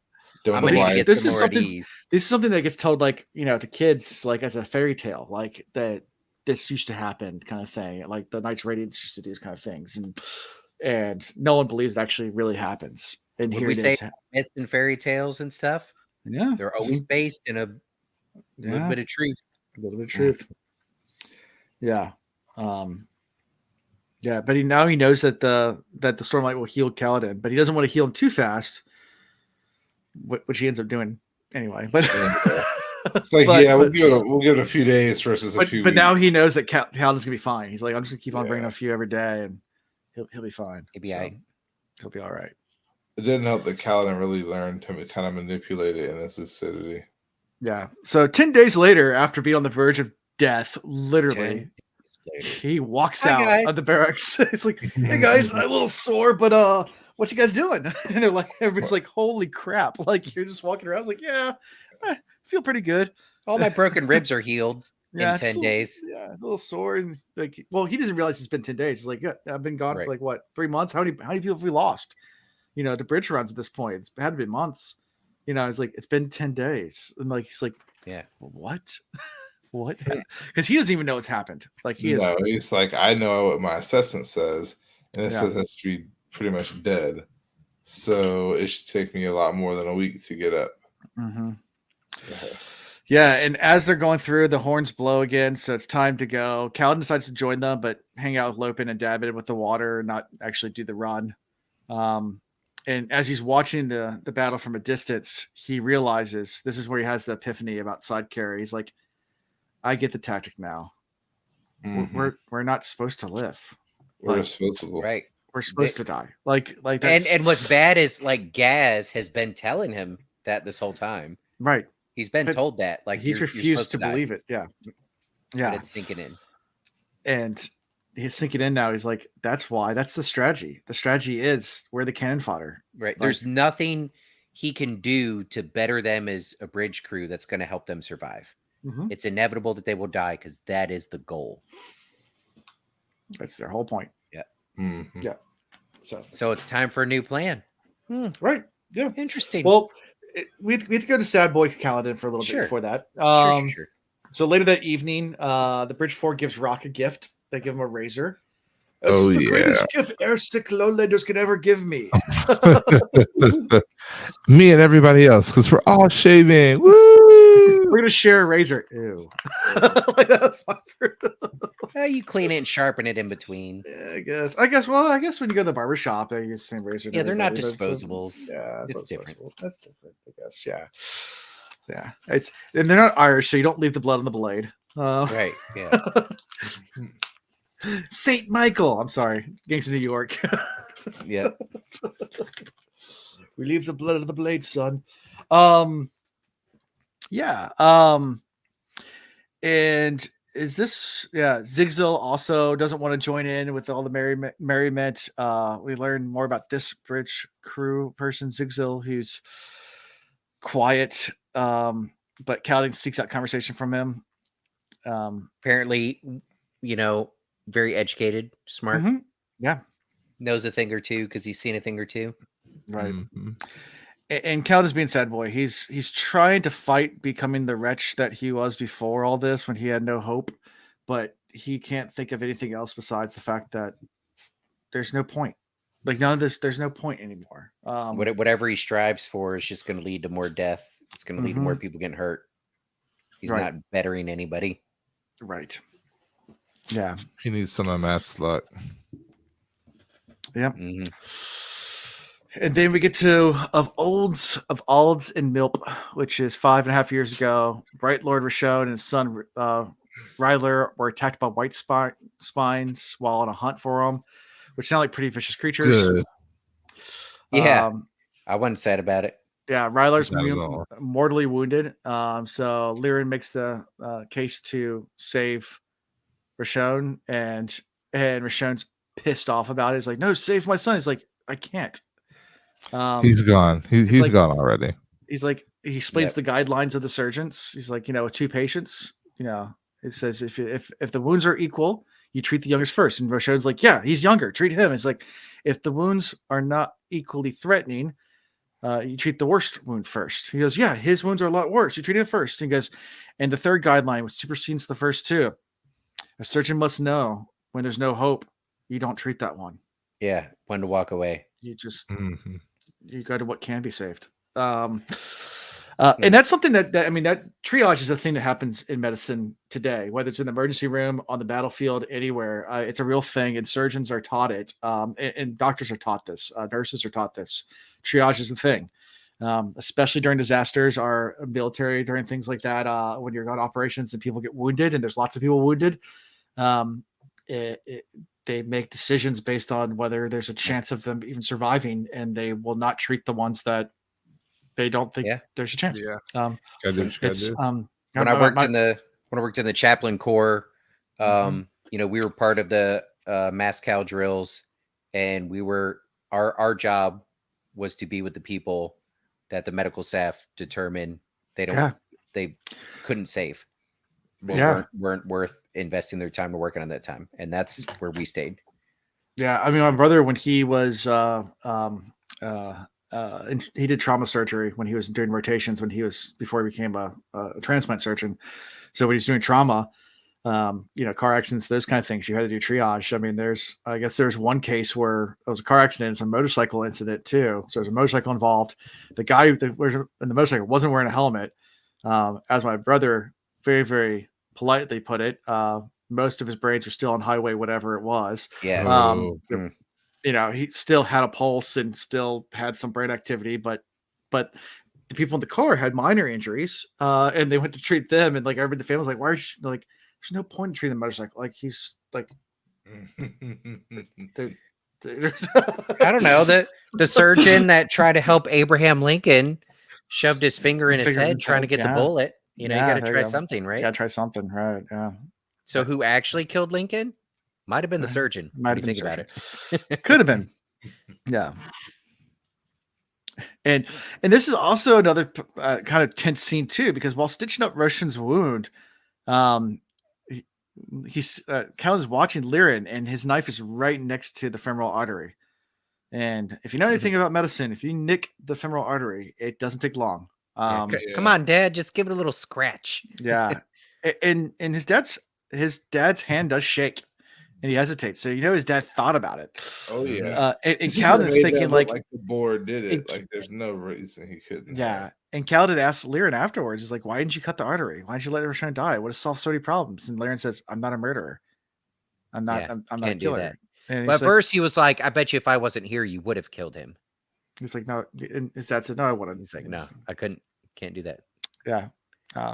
He makes this statement. He talks a little bit about, you know, the brutality of the Light Eyes, which Cal's thinking, all right, this is all the more reason to kill him. But his dad was like, you know, the Light Eyes, they don't value life. I mean, there were other guys out on this hunt with him that they left behind because he was just focused on him and his son getting back, blah, blah, blah. He was like, but because they are that way, that's why I am so focused on saving life and preserving life, because somebody has to be. And that's me. Yep. I'm going to be that guy. Yeah. Yep. So kind of a lot of these deep philosophical type things going on. I mean, that's something that I remember at a young age, had a conversation with my dad. My dad had one of those type of things when instilled in me at a young age, because there's something that happened, and I made the comment like, well, they're that dumb. Why don't you let them die? Like, you know, it's their dumb fault. And my dad just looks at me and goes, "Life's precious, son. Like, it doesn't matter if they're dumb or not. Like it doesn't matter if they make stupid decisions. Like, life's still important. Like, and to think someone less of someone because they make a dumb decision, that you're looking at the wrong way." And I'm like, "Huh, I never thought about that way." Like when I was younger, and just was like, "Huh, okay." I had this late 20s, early 30s epiphany.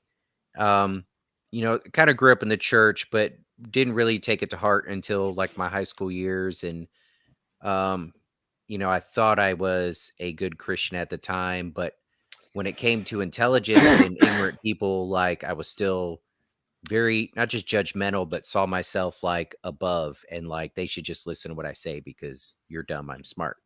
And that's I'm boiling it down, but I had my prejudices against ignorance. Right. And at some point in the late 20s, after, you know, I joined the army, right? So had to learn to work with certain people anyways. And then a few life experiences. And I just had this moment where it was like God spoke to me and he was like, what are the greatest commandments? I'm like, love God, love your neighbor. And God was just like, I need you to love my stupid people too. And it wasn't God telling me that, hey, they're not stupid. He was saying they're part of the mix. They're part of the people. I need you to love them too. And I was like, shit. Yeah. That's right. Kind of love them all. So I called Alan and I was like, we should hang out again.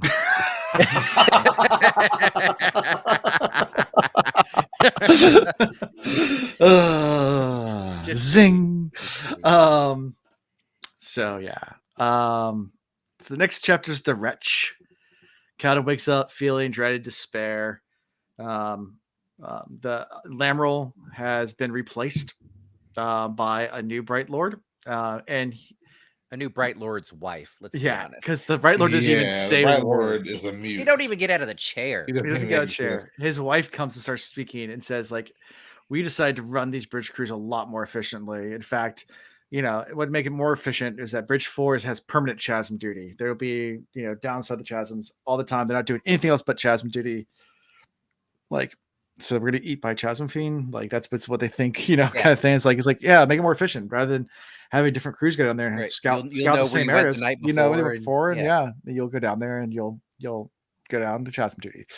Can we say chasm moving forward? There's something about chasm that sounds like moist, Okay. We say chasm. It's awkward, or it's like undulate. It just makes me feel weird. Okay. But chasm, I can handle. Chasm. It's got the hard. Okay. Chasm. Chasm. Tomato. Tomato. Right. Anyway, yeah. Most of these chapters could start with Kaladin wakes up feeling down. Yes. Yeah. I feel like it's going to be this entire book until he figures out what his powers really are and how to get away from the curse that's along with them. Okay. Yeah. Can we talk about how the chapters end? Something amazing happens to Kaladin, and still he feels down. Yeah. We'll get there. Also what happens. Yeah. Yeah, and during this, I think Kaladin speaks up. He does, and then immediately is attacked by some soldiers, and Kaladin goes into, defense mode, and then decides that he's going to get himself killed if he does that. So he just lets them beat him. Yeah. Taking one for the team. Yeah. And then Callum, all sad boy, climbs down to the chasm. Thank you. And Syl wonders why he isn't happy for surviving the Kai storm. And Kaladin's like, really? Because none of this is pointless. Like, I've been training to fight like soldiers, and they're not soldiers. Like, we're just all supposed to die. Like, this is pointless. And Syl says, I remember helping people kill people sometimes. And Kaladin's like, what? Like, it's like, sometimes it's right to kill. Yeah. There's a time and a place for that. Yeah. And the rest of the men are down there as well. Rocks, they're all trying to talk to Kaladin. Kaladin doesn't want to talk to anybody. And then finally someone grumbles. I think it was Teft. Yeah, Teft is grumbles. The quote says, listen, journey before destination. And it's like, what does that mean? It's like, it's something they used to say. Life before death. Journey before destination. Yeah, that's some Tolkien influence right there. Mm-hmm. Yep. Yeah, and says, and then I guess it was, who was it? Zigzil. It was like, yeah, that's the old Radiant Oath. And Syl likes that they're saying it. Yeah, encourages. I like this. Yeah, I like this. Yeah, keep saying these things. And they're like, how do you know about this thing, Teft? And he's like, I don't know. It's just something I heard. I heard. Yeah. Yep. And then Kaladin thinks for a bit on a while and decides, you know what? You're right. Life before death. That means I need to, while I'm living, keep living. Yeah. That is the journey. The destination is death, but the journey comes first. Right. We know that journey's going to be shorter if we just stick to being the bridge crew and coming down here to the chasm. And he says, you know what? Keep doing their thing. We're going to die together. but we're gonna become soldiers. And he's like, all right, everybody form up. We're gonna train the spear. and everyone agrees except for Rock. Rock's like, oh no, I'm fourth That's brother, beneath me. fourth son. I'm beneath you. I don't I cook and shave my face. That's it. That's it. That's all I do is cook.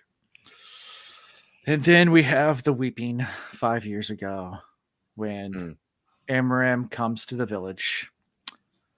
And also you find that that Laurel's pretty much engaged to Rashon, which the dad, which is like shady because the son slap in the face to Kaladin too. And Kaladin's like, we gotta stop that. And Lyran's like, no, your place, son. Like, yeah, it's gonna happen. You can't stop it. Yeah. But and when they find out that they're conscripting people or looking for volunteers for the army, does it then the dad even mention it to Cal, or did Cal already know that he was safe? I think Cal already knew, but Lyran mentioned it because of their job. Yeah, because he's the apprentice. They can't take the search in the apprentice. They're safe. But who wasn't safe? No, Tien. Yeah, and Tien's name gets read out because Rashon gets to pick. And there's some Hunger Games shit right here. Yeah, and it picks Tien, and everything starts panicking. And Cal's like, "You can't do that. Like, he's the most scrawniest kid." And Rashon's like, "It's my choice." Like, he's the second son, so he's second like son. The dude that was there representing, that was in charge of the conscripting people. The military leader was like, "No, I don't really want him. Can we get somebody else?" It's Amaram himself. I mean, it's Amaram himself. Yeah, it's like, I don't want him. And Rashon's like, it's my right. And he's like, you're right. It's your right. Okay. If that's who he wants to pick, that's who he's going to pick. And Kaladin goes, I volunteer as tribute. Yeah. I volunteer. Well, first he offers to take his place. He offers to take his place, and Rashon says no. Wasn't allowed. He's like, well, then can I go with him? And that's where Aaron's like, I can't deny anyone that wants to join the military. We need soldiers. Yeah, need it. And Lyran's like, both my sons? No. Like, and he's like, yeah. He's like, Dad, I'll promise I'll bring him to you safe. Yeah, he shouldn't have done that. But he looks at his brother, and his brother has this look on his face where like he's saying no, don't do it. But you could also see that glimmer of hope, like, please God, come with me. Like, I don't want to do this by myself. And Cal sees that and is like, yeah. Of course, Rashon's laughing about it because they got both their sons now. And I got a twofer. Yeah. And Lyran and his wife are devastated because that's their only kids. And now they're both going off to war. Yeah. Yeah. You'd have think the dad would have been like, don't worry, we're special people. You'll make it. Mm-hmm. But Dad didn't know anything about it either. Well, Kaladin promised, so I'm sure I'll be okay in the end. No. I want to know how he died. Like, this is the longest drag-along story when it comes to how the younger brother died? Yes. Or did he die? Did he get hurt? He got he got tasked with just delivering letters between the commanders on the battlefield. That's what Amaram promised.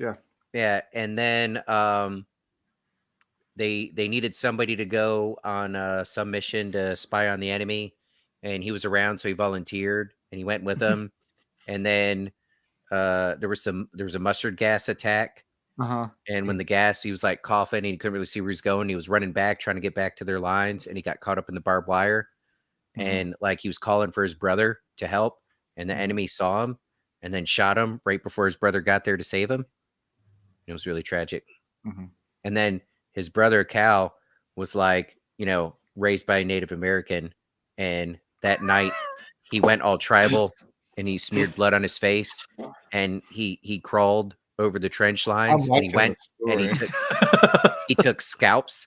And when he came back the next morning at sunrise, he was hanging all the scalps. He had like 20 of them hanging around his neck, and he was walking in on a horse, and like all of his fellow soldiers were like, oh shit, this dude is a badass, and he's lost his mind. Yeah. And then his father had a stroke, right? Yeah. And he couldn't send his brother's entire body home, but he cut out his brother's heart and put it in a container and sent the heart home, and they buried the heart. The river runs through it. No, that's Legends of the Fall too. Oh, Legends of Fall. Yeah, sorry, Legends of Fall. Legends of the Fall. Legends of Fall. Yeah. Interesting. Apparently Sanderson had seen that movie before writing this book. Yeah. So then we get to Child of Tanavast. Dun, dun, dun. So just like Dalinar, a high star comes and Kaladin starts to have some kind of vision. Child of Tanavast. And sees lights flashing, physical things, all this stuff, and triangle patterns, and all this stuff, weird stuff. And he thinks he's flying, with he is the wind. He is the wind, and he sees Zeth wearing assassin white. He just committed assassination, and he nears the ocean, and hears the voice boom, Child of Tanavasan of honor. Odium comes, and Kaladin's like, "Who's Odium?" And he's like, "Odium's the worst." He's basically like Odium reigns. He comes. He comes. Of the 16, he is the worst. And he wakes up. We've heard this magic number 16 before. The original from the very beginning, right? Mistborn. Yeah, I think we've talked about Mistborn. So Odium is the worst of the 16 gods throughout the entire Cosmere. And they're not even really gods, because weren't they the ones like stuck in this reincarnation loop? No, now you're thinking back to the heralds. About the heralds. Oh, the heralds. That's okay. Yeah, the heralds are supposed to probably like combat against the evil gods. Right, they get brought the back and of the good god. Yeah, gotcha. Yeah, and Kaladin wakes up and people are holding him down, so he immediately goes into soldier mode, starts beating the crap out of him. That was dope. That was my favorite battle scene. There's a lot of good things that happen in these chapters, but that was my favorite moment. And they're like, "Wait, Kaladin's us." He's like, "Oh, it's Bridge," and it comes back to him like in pieces. Like he's Bridge like, 4. Bridge 4. Oh, sorry guys. He's like, "Yeah, you're trying to walk out in the middle of a high storm. Like we had to tackle you to the ground because you're trying to like literally walk out." Like, and must be a little PTSD from your last storm experience. Yeah, and he's like, "Oh, sorry guys." Well, see, now I want to know the connection between him and Dalinar and why they're both now having these. They're going to meet up. Dreams. Oh, for sure. They're going to meet up. They're going to fight side by side. Team. Yep. They're part of the same team. Yep. But he's a light eye. Kaladin hates light eyes. He's gonna get over this one. Okay. You can become a light eye. Yeah. And what it means to be a true light eye is different from what light eyes are right now. So, yep. They about to find out.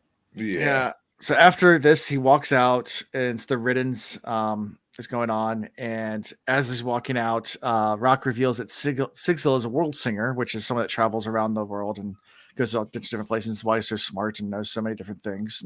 And also, Bridge 4 has assigned a new crew member, a Parshman. And they're like, and they immediately go like, let's fuck him up. Let's fuck him up. And Kaladin's like, no. Put him in that spot where he dies immediately. He's like, now I understand that light eyes, dark eyes, we're all the same. Yeah, we're all the same. That's what he tells him. He's like, doesn't matter what you were. I didn't ask, and I don't care what you were before you came here. Any of you. You're Bridge 4 now. You're Bridge 4 now. He's one of us. And he asks him what his name is, and he doesn't answer. He goes, fine, we'll call you Shen. Yeah. What's your name? I'm not going to give you my name. You are now Meatwad. I'm at the adult table and I'm wanting an adult beverage. Hey, yo, fella, why are we carrying this bridge? This shit's heavy.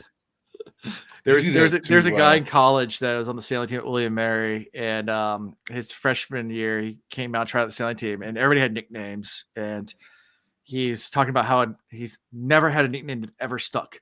Yeah, people always tried, but it never. People stuck. Always tried, but nothing ever stuck. And Ian immediately looks up and goes, "Your name's Meatwad," and it stuck instantly. Not only did it stick, it stuck so well that people didn't know his real name. Yeah, he was only Meatwad. He's only Meatwad. Yeah, it was the best. Yeah.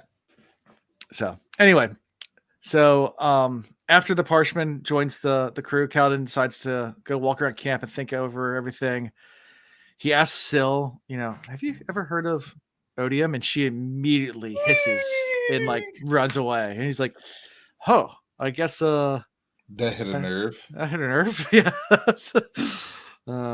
Still can't remember anything else, but she knows that name. She knows that name. And this is the same point when Kaladin sees an officer from Sadeas' army beating a whore in the street and starts to go intervene. But before you can get there, a high-ranking officer in blue, which from the Cosmere forces, comes on the scene, and it's Adolin. Yes. Yeah. So here's our crossover starting. It has. It's not the way we expected it. No. And he turns back to Kaladin and flips him a emerald mark, which is like 2 weeks worth of pay. This is like after he like, hey, bridge boy. Yeah. Yeah. So he straight up like he summons blade. Like, yeah, he summons his shard blade and like flat out tells the other guy like, we can do this. Like, I'm ready. And the guy's like, nope, I'm good. She's just a whore, but okay. And he's like, well, I'm gonna take this whore where she belongs. You're gonna leave her alone. And then he flips him the thing. He's like, hey, how about you go and run and give this person a message for me, a message boy, and let them know that I'm not going to be at the so important meeting that I'm missing because of this whore. And Kaladin's torn. He's like, he did help her, but did he help her just in spite of Sadeas? Or I heard there's tensions amongst the High Lords. Is that what it was? Or is he actually a good person? Himself or helping her? But he's a light ice. It has to be something for his own gain. Like, gotta be a bad guy. Yeah, gotta be a bad guy. And he called me Bridge Boy. And I'm mad about it. You gotta own that because he is a bridge boy. Yeah. Yeah. You are what you are. Yep. Yeah. Then we go to 1 year ago. Kaladin's enlistment's almost up. He's deciding to re-up because he can't face his parents about this failure to protect Tian. He's now become a squad leader. He's the youngest person ever to become a squad leader, which is the highest rank he could ever make without going to the Shattered Plains themselves. He's as high up as you can get in the military at such a young age, and is well respected amongst the entire military as a great leader. And has like it's like Achilles from Troy. It has his elite soldiers his squad can't be touched. You want to be fighting near him. Is the squad for the Greeks. Like that's Kaladin's squad. And he's not just a badass fighter. Like, he puts into play what he knows about medicine and taking care of people. And he picks the scrawniest people to be his crew too. And they're always like, and it goes Odium is just misunderstood. Yeah. And he goes to pick someone, and I guess the light eyes that's in charge is trying to like, Kaladin, you can't boss me around. I'm your superior. And he's like, no, I am gonna boss you around because I'm the best. Like, you can't do anything with him anyways. I can send him. This is straight up Achilles and the king or whatever. Like the whole thing where Achilles turns his back and does his whole thing. Like, you can't do anything to me. I'm your best you got. Like, Long story short, he gets his way. Yeah, and he gets his guy. Right. But and then he gets a brand for a sad reason though. Like, you could tell he picked this guy because it kind of reminded him of his brother. And this was an opportunity for him to protect his brother again, to try and make up for what he couldn't do. Yeah. And spoiler, he fails again. Yeah. And loses his whole crew. Yeah. Yeah. Fails big time. He also walks past some surgeons that are surgeons to hand over another bribe. So this is the light eyes guy. And a wind sprint comes and makes his pouch stick to his belt and makes him stumble. I thought that too. I wonder who do you think that was? Yeah. Anyway, interesting. So playing interference that early on. Yep. So it gets Sin, and they're going to battle. This is right from the very first scene of the book. So this is now from Kaladin's point of view. In the beginning of the book, it was from Sin's point of view. But now we're in Kaladin's point of view, what's going on. And we're taking off right after Sin's been initially injured, and Kaladin's trying to give some aid, rush to aid, the regroup, figure out what the next move is, find the best spot on the battlefield to be now, and right. Just taking it all in. and then a shard bearer shows up, and this is right where it cuts off at the beginning of the book. But now we get to see what happens after. Because somebody prior to that had said, "Oh, is it a shard bearer?" And he's like, everybody's like, "No, not here. Not this insignificant battle that's not even worth considering." And then, boom. Yeah, very important. Yeah, and the shard bearer tramples Sin, kills a bunch of other people in his squad, and charging straight for Aram. Now, prior to this, shard bearers fighting, we've only seen shard bearers fight big monsters, chasm fiends, like massive things, and so it almost seems like a even fight per se. Right. But this shard bearer, what we saw Zeth do at the very first when he was going to kill the king, and he was dicing up all the guys in the hall. Well, we got a taste of it there. I would say this is more impressive. Like, you have these massive armies that this guy is just casually riding through, and with one swing of his blade, taking out 10 people at a time. Yep. It's like a Ogier coming through and just. Because if you remember from the very beginning how the shard blades work, when it goes through living stuff, it doesn't actually cut. It goes right through. It like puzzles and then cuts your soul. It doesn't actually. There's no cut on you at all. It just cuts your soul, so it goes right through you, like air.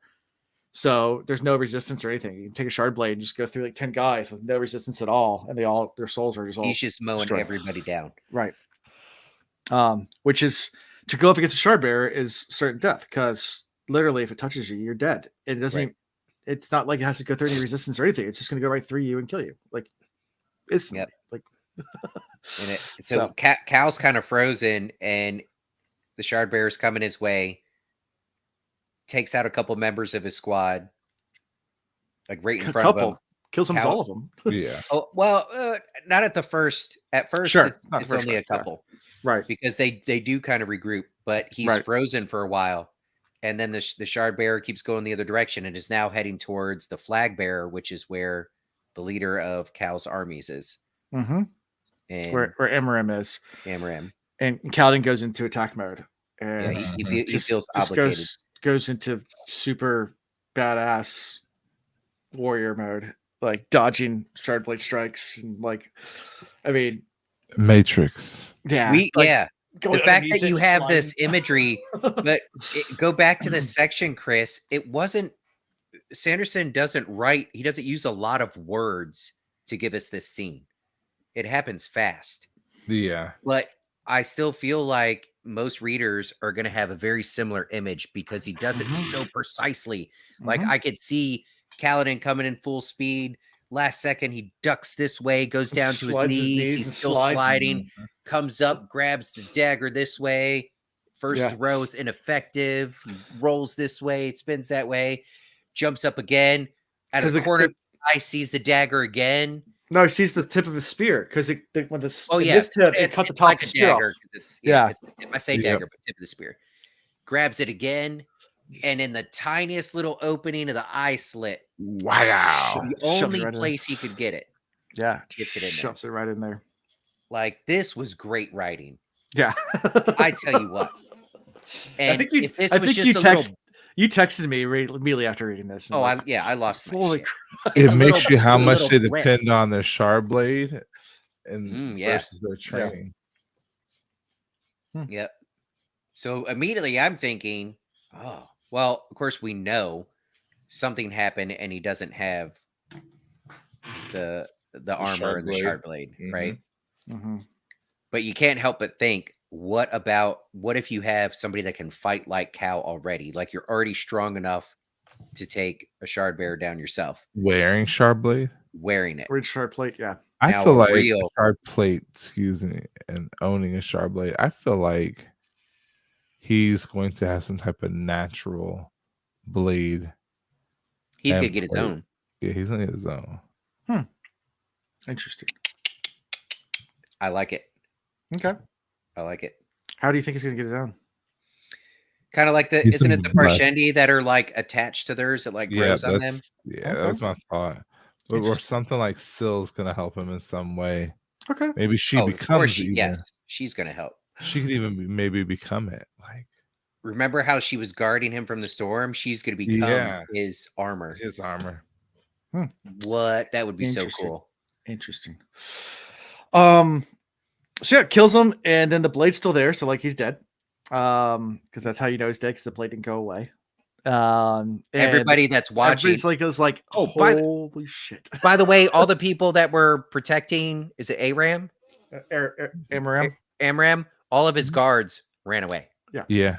So only a couple of them that were kind of peeking from around cover saw this. All of Cal's people that are left saw this. Yeah. And whoever's left on the battlefield. And after they freeze for a while, just in absolute awe, everybody's like, pick it up. Yeah. Pick it up. It's yours. Do it, Cal. Kaladin goes to go grab it. And then before he even touches it, he's like, it just killed all my men. This thing, like, I don't want to touch it. Like, it's disgusting. It's disgusting. He is disgusted by it. Yeah. Yeah. As if that is. He's like, I don't want to take the blade to become like, he's like, and they're like, if you take, you'll become Light Eyes. And he's like, I don't want to become Light Eyes. I have that feeling that the shard plate and the shard blade are the negative forces in this world. Yeah. Well, remember my theory before that there's some sort of more than a physical connection, a biological connection between the person who wears it. You get tied to it more than it just physically sitting on you. So whoever owned it before and whoever wore it before that is going to become part of you in some way. Yeah. So it may not be that the armor and the shard blade itself is good or evil.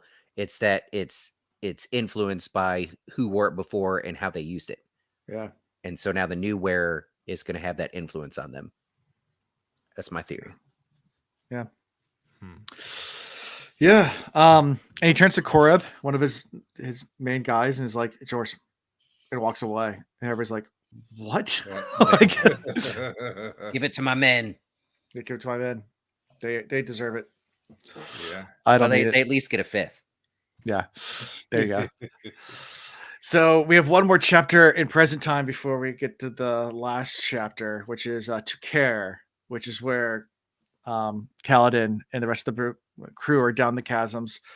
They are Kaladin's thinking about where all the water goes and whether his dream was real. You know, out to the east that he saw when he was flying the storm, was that all real? And thoughts about his health, and he's just thinking about all these different things. And this is where he actually comes up with a plan. Of course, Tef is kind of being reverent of Kaladin's point too, because talking about the old magic and things like that. Mm-hmm. And he's like, yeah, so we're gonna start training. We're gonna pair up. Teft, you're in charge of a whole squad, one of the squads, and Teft immediately jumps in. He gives him like a sir, yes, sir. Yeah, and he gets a sir, yes, sir. He's like, and he immediately realizes what he just did, and he's like, yeah, we already knew you were a soldier. And like Kaladin smiles. We know a little bit about your past now. It's like, it's gonna be so much easier now that I have a soldier in my. Because I want you to group them, pair them, and then lead them. He didn't tell them how to group them, then I tell them what to do to lead them in the different skill sets. He just put them to work. Yeah. He also remember Rock doesn't want to fight or even train to fight. Right. So, puts Rock and a couple others to work actually doing the duty they're supposed to be doing out there. Right. But also, as they're doing it, be on the lookout, kind of map the chasm here and let me know, give me some intel of what's out there. Right. But this was actually my favorite part of this little section. Yeah. Rock was like, oh, we run into Chasm Fiend and we get diced up. And then Cal's like, well, I got a little surprise for you. I had a conversation with my buddy Syl here, and she said, and then boom, she makes herself visible, and Rock is like, oh yeah, this is great. Yeah, I go with her. You're so sneaky. Wonderful plan. But then all the other bridge crew can see her now too, and they're like, yeah, like, and they'd heard about her from Rock. Rock had told them. They believed. They believed. Cal kind of talking to himself. Yeah, right. What looked like he's talking to himself. Yeah. And it just cracked me up when Rock saw her and got all like giddy, like, oh yeah, I follow Syl. This is great. Yeah. And they come to the plan. They're going to escape and maybe kill some Light Eyes in the process. But they're gonna come with this whole plan, and they're gonna train to be soldiers so they can fight their way out if they have to. Yep. And this is also comes, this is the they whole. They made up their mind; they're doing it. When he tells people to come at him, try to attack him, and he says, "No, you have to come at me all at once." And they start to like, "Yep, you guys got it." Lesson's over. Yeah, so pretty neat. And then we get to the final chapter of the section, which is 1 year ago, Sasnan. Yeah. So Kaladin's and Amorim's waiting rooms. Only 4 of his 26 men have survived, and they're all there as well. At this point. And they're there with all of Amorim's soldiers who all ran away, and they're all their heads down. They're a little ashamed. But Amorim's already talked to everyone about the plan except for Kaladin and his crew. And they're all sitting there talking about and he's like, why did you? And Amorim's like, I just have one question. Why did you refuse the shard blade? And he's like, then he says, I don't want it. And he's like, well, it's probably for the best anyway. He goes, and he nods, and immediately all his crew all of them are dead. Getting shot. Well, it was after Kaladin was like, I left the stuff to my man there. Like, yeah, it's his stuff. Yeah. Where's the stuff That's at? When they're like, nah, bro. And Aaron just gives the nod, and all the swords come out, and they start dicing up. I knew that was going to happen. I'm sure you knew that as well, Ian. Yeah, I mean, something like that, right? Yeah. Yeah. And Amarin just says, like, well, I'm training the sword, so it's better if I have it than one of your soldiers. So and he tries to be fair to Cal, which he throws him a bone. He's like, look, on the battlefield, you were the only one who came for me. Mm-hmm. You saved my life. And so I'm going to spare your life. But if I left other people alive, 5 soldiers could be believed, but 1 slave, no one's going to believe you. So, yep. But he spread the rumor that, you weren't, that all of his guys tried to kill him. Like he was going to tell a story about how Cal's guys were doing something criminal. Yeah. That Cal didn't do it with him, but he also didn't try to stop him. That's why he was spared and just branded a slave. So there was a plausible story. Obviously everybody was running and hiding from the shard bearer. So, maybe not as many people saw it as I thought. Mm-hmm. Maybe it was just Cal's guys that were left that really saw what actually happened. Yeah. So, and this chapter ends with hot iron coming out to brand his forehead as a slave. And Cal guilted him. Cal was like, you were supposed to be better. And you can see the look of guilt on Amaran's face. Yeah. On his face, because he kind of knows it to be true, but he's convinced himself that this is for the better. Yeah. Yeah. He said, this is for the better of all my men. You were supposed to be the chosen one. I mean, to be fair, I've brought peace. Don't do it. I've got the high ground. To my empire, your empire. I said, to be fair, it may be the better choice. Yeah. Yeah, I mean, maybe, look, sometimes there's very gifted people with a lot of potential that you can't pass wisdom on to it. They have to go through shit themselves to get to where they need to be. Mm-hmm. And Cal might just be one of those people that has to get through all of this shit to get to where he really needs to be. Yeah. Which is unfortunate, but maybe also fortunate. Yeah. Yeah. Yeah. Sure. Mm-hmm. So how do y'all feel about Amaram? I'm confused. Like, I thought he was one of the better ones too, and now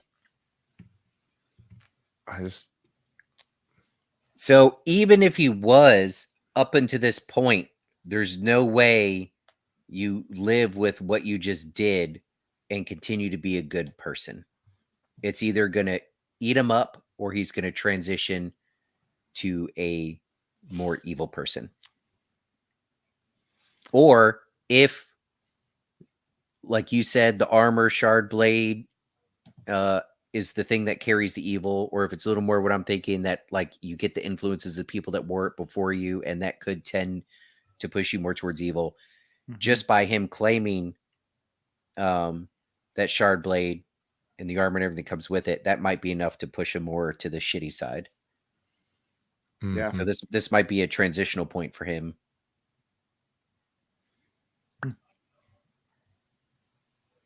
Yeah. I mean, it definitely did that to Cal. Yeah.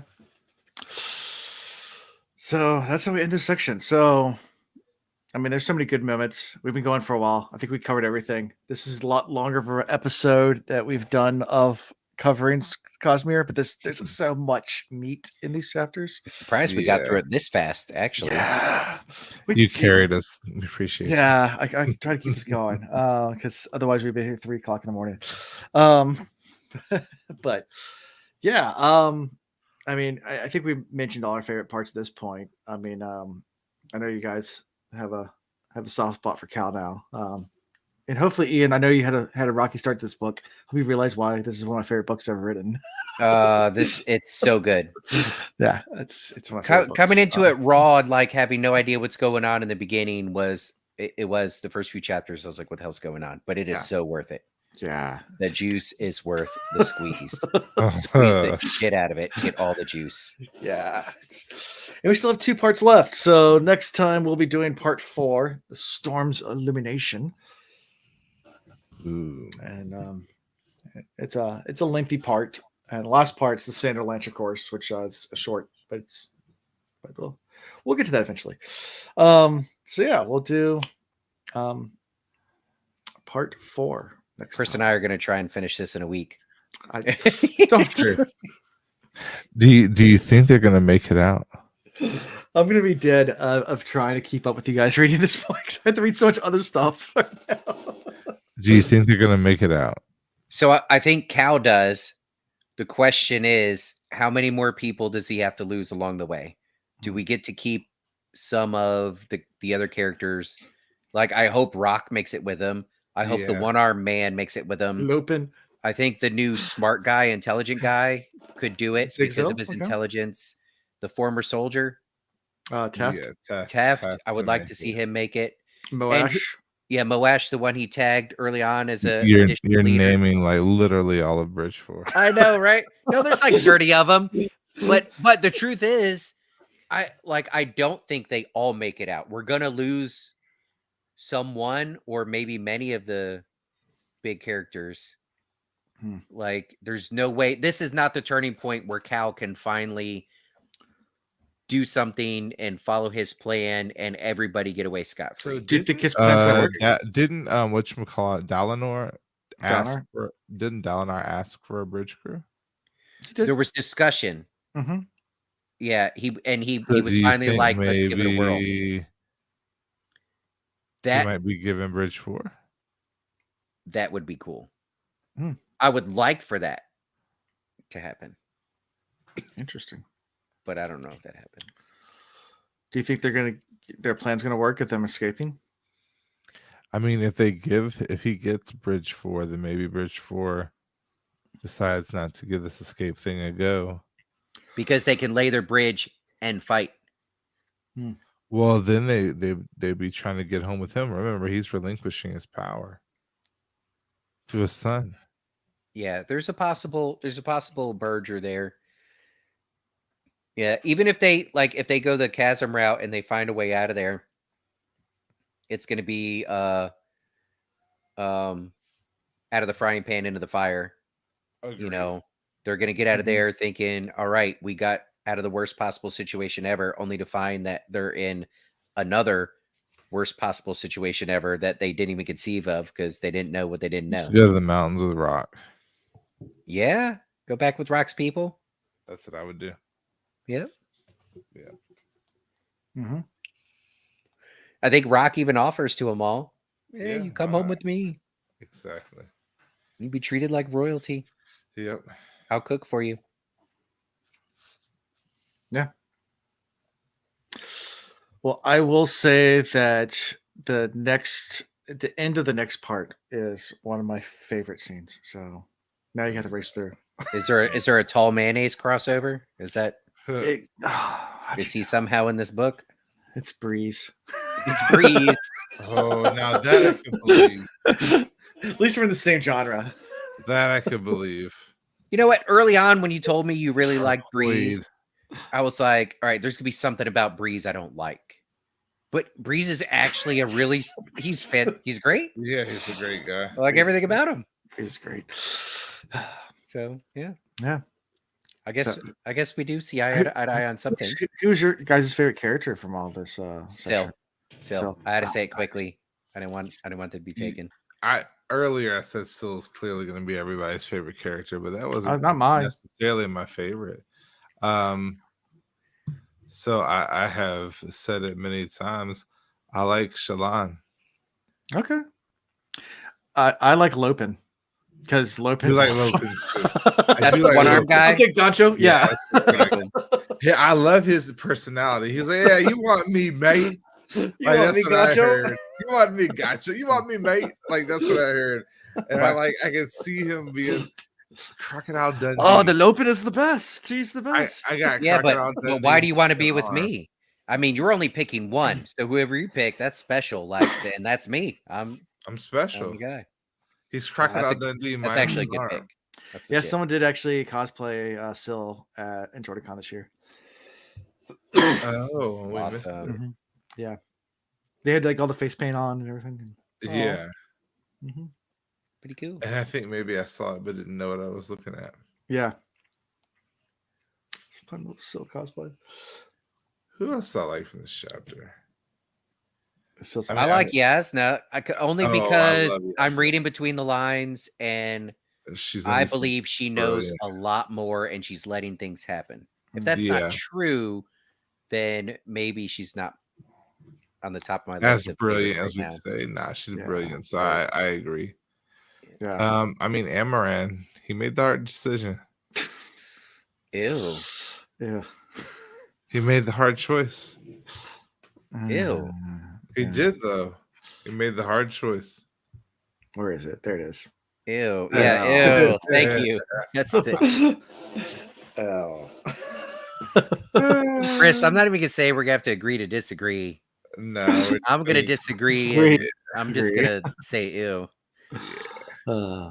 Anyways, well, that's all we have for this week. So, yeah, that's Toodles. it. That's it.